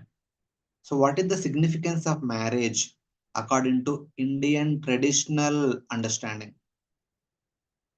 Within our Vaishnava understanding, all of us having come to Bhakti path, we accept spiritual master. We have the concept of Harinam initiation. We have the concept of Brahman initiation through the spiritual master, and we have the concept of Sannyasa, Diksha, all these things are there. So basically, initiation means that directly or indirectly, the guru takes the responsibility of guiding the disciple so that the disciple, by following the instructions of the Guru Parampara, will attain liberation or will go back to Godhead. This is within our Vaishnava Sampradaya, the meaning of the initiation. Meaning of the initiation is officially the Guru accepts the responsibility of the subordinate devotees journey back to Godhead. Same with the significance of marriage. At the time of marriage, the husband also takes a vow that I will take the responsibility of the journey back to Godhead of this lady and the children who are going to be born through this lady. That is the vow which will be taken, or which is taken, which was taken for the generations during the time of marriage. But unfortunately, none of us understand this in the marriage ceremony. I don't know. Some might be understanding this. The bride, bridegroom, the priest, the parents of the bride, parents of the bridegroom, and all the relatives who are there in the marriage ceremony and all. Because that thing is not taken, not considered so consciously, and people, yeah, marriage is a ceremony. It has become like a ritual, and things are moving on. And nowadays, people are not even doing that. People actually do registration marriage and go to some temple and some place and checks in the garlands that the marriage is over. So, but marriage is also a big responsibility. Just like Guru accepts the disciple, the husband is supposed to accept the responsibility of the wife and children. That's why Even though the bride's parents are very much elder in age, but they wash the feet of the bridegroom in the marriage. They wash the feet and then they offer Kanyadan. Kanyadan is the best of all charities. One may give wealth in charity, one may give land, one may give this thing, that thing. But offering Kanyadan is best of all charities. There is nothing more than that. And that one is giving by washing the feet of someone who is much younger to themselves. Generally, it is not accepted like that. But the reason is that the significance of the marriage is that a human person cannot accept the responsibility of any other person. Just like a guru as a person has no capacity to accept the responsibility of anyone else. But a person becomes guru when he is connected to Guru Parampara and the connection goes all the way up to Lord Krishna. So this person is taking the responsibility of their disciple on behalf of Lord Krishna or on behalf of Guru Parampara. It is not that he is taking the responsibility of deliverance of this person. He is taking the responsibility of the Guru Parampara and the Supreme Lord is taking the responsibility of this person's deliverance. Similarly, the bridegroom is considered to be the representative of Lord Vishnu in the marriage. And the parents are not washing the feet of the bridegroom. Instead, they are washing the feet of Lord Vishnu. And they are telling that, my dear Lord Vishnu, since you have come to our home in the form of bridegroom, and this is the best charity I can offer you. That is Kanyadan. There is nothing better than this. So please accept this charity and please take care of my daughter. And my daughter, her responsibility and her going back home back to God and also our children's going back home back to God. So that is the significance of initiation as well as marriage. And Mother Lakshmi is saying that people come to my Lord and worship him and they ask for a husband in this world, material world. That person himself is afraid of his own deliverance. How can he deliver? That means a person, if a man is a normal person, he can't deliver himself, then how can he deliver the wife and children? Then one should not accept wife and children, technically speaking. But no one focus on these things. Things are happening. But in any case, and then Mother Lakshmi says, so in the next verse, she says that Savai Patisya Dakuto Bayam Swayam Samantatapaati Bayatu Ramjanam Saeka Eva Taratamito Bayam Naivat Malabad Adimanyate Param. She said that since the Lord by nature has no fear, Lord himself is Akuto Bayam Swayam, so that he can award fearlessness to any surrendered soul.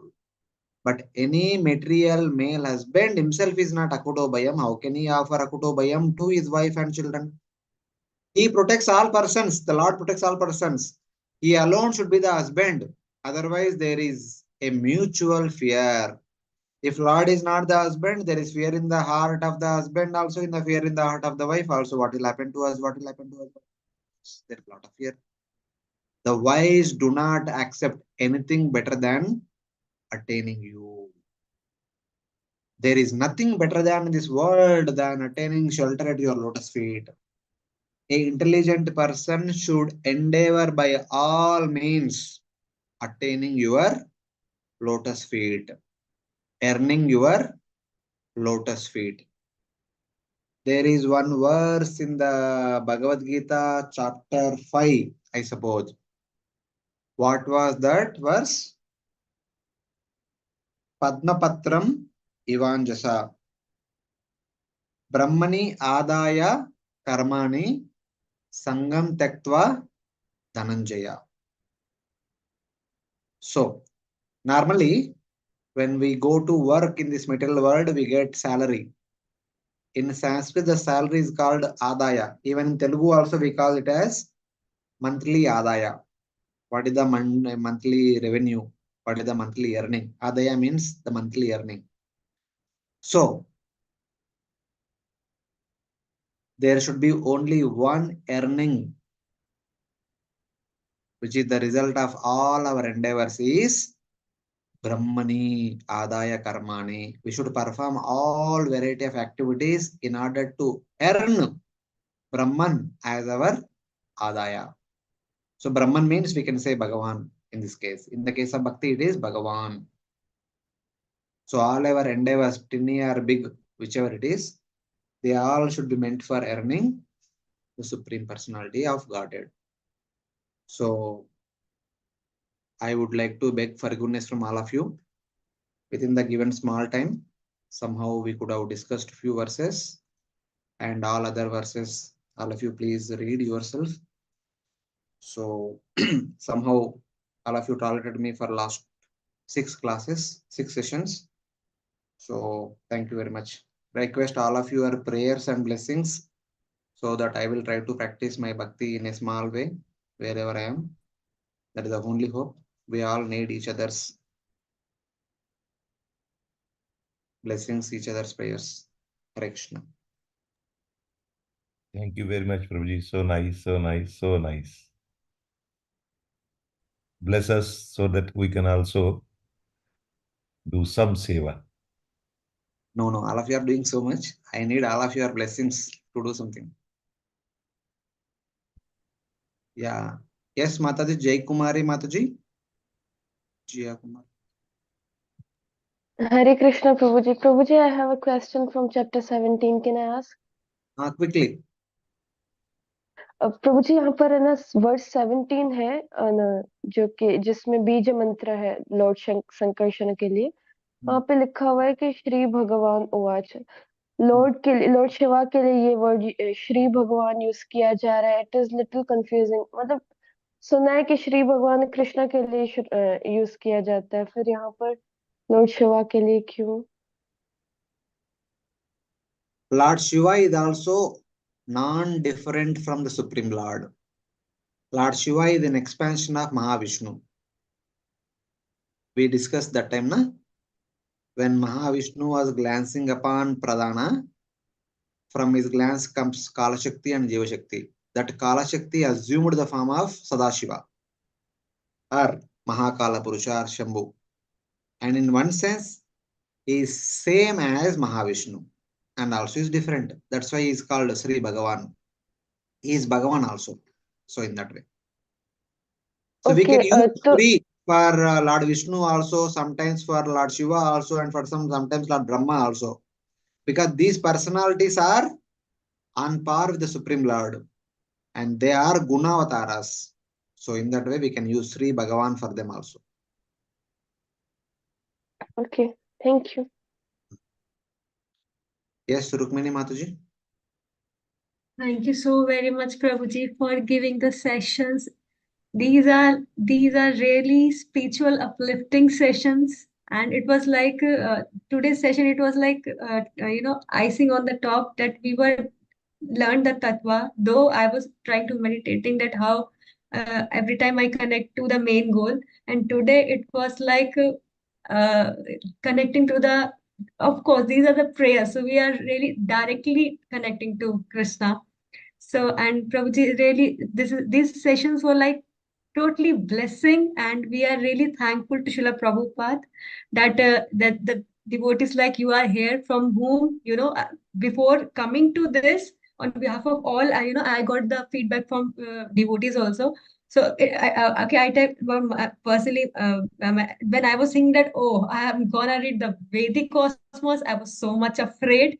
But yes, when the first day for little time, I was like gone. And from the second session onwards, it was like, yes, I was in, and it was, the less minded me, like a person, it can understand. So I'm damn sure anyone can understand. And it was like not only understanding, it was really it. You made it so you made like understand us so easy. It was so easily to understand. So and like thank you so very much, Prabhuji. Thank you so much for the blissful sessions.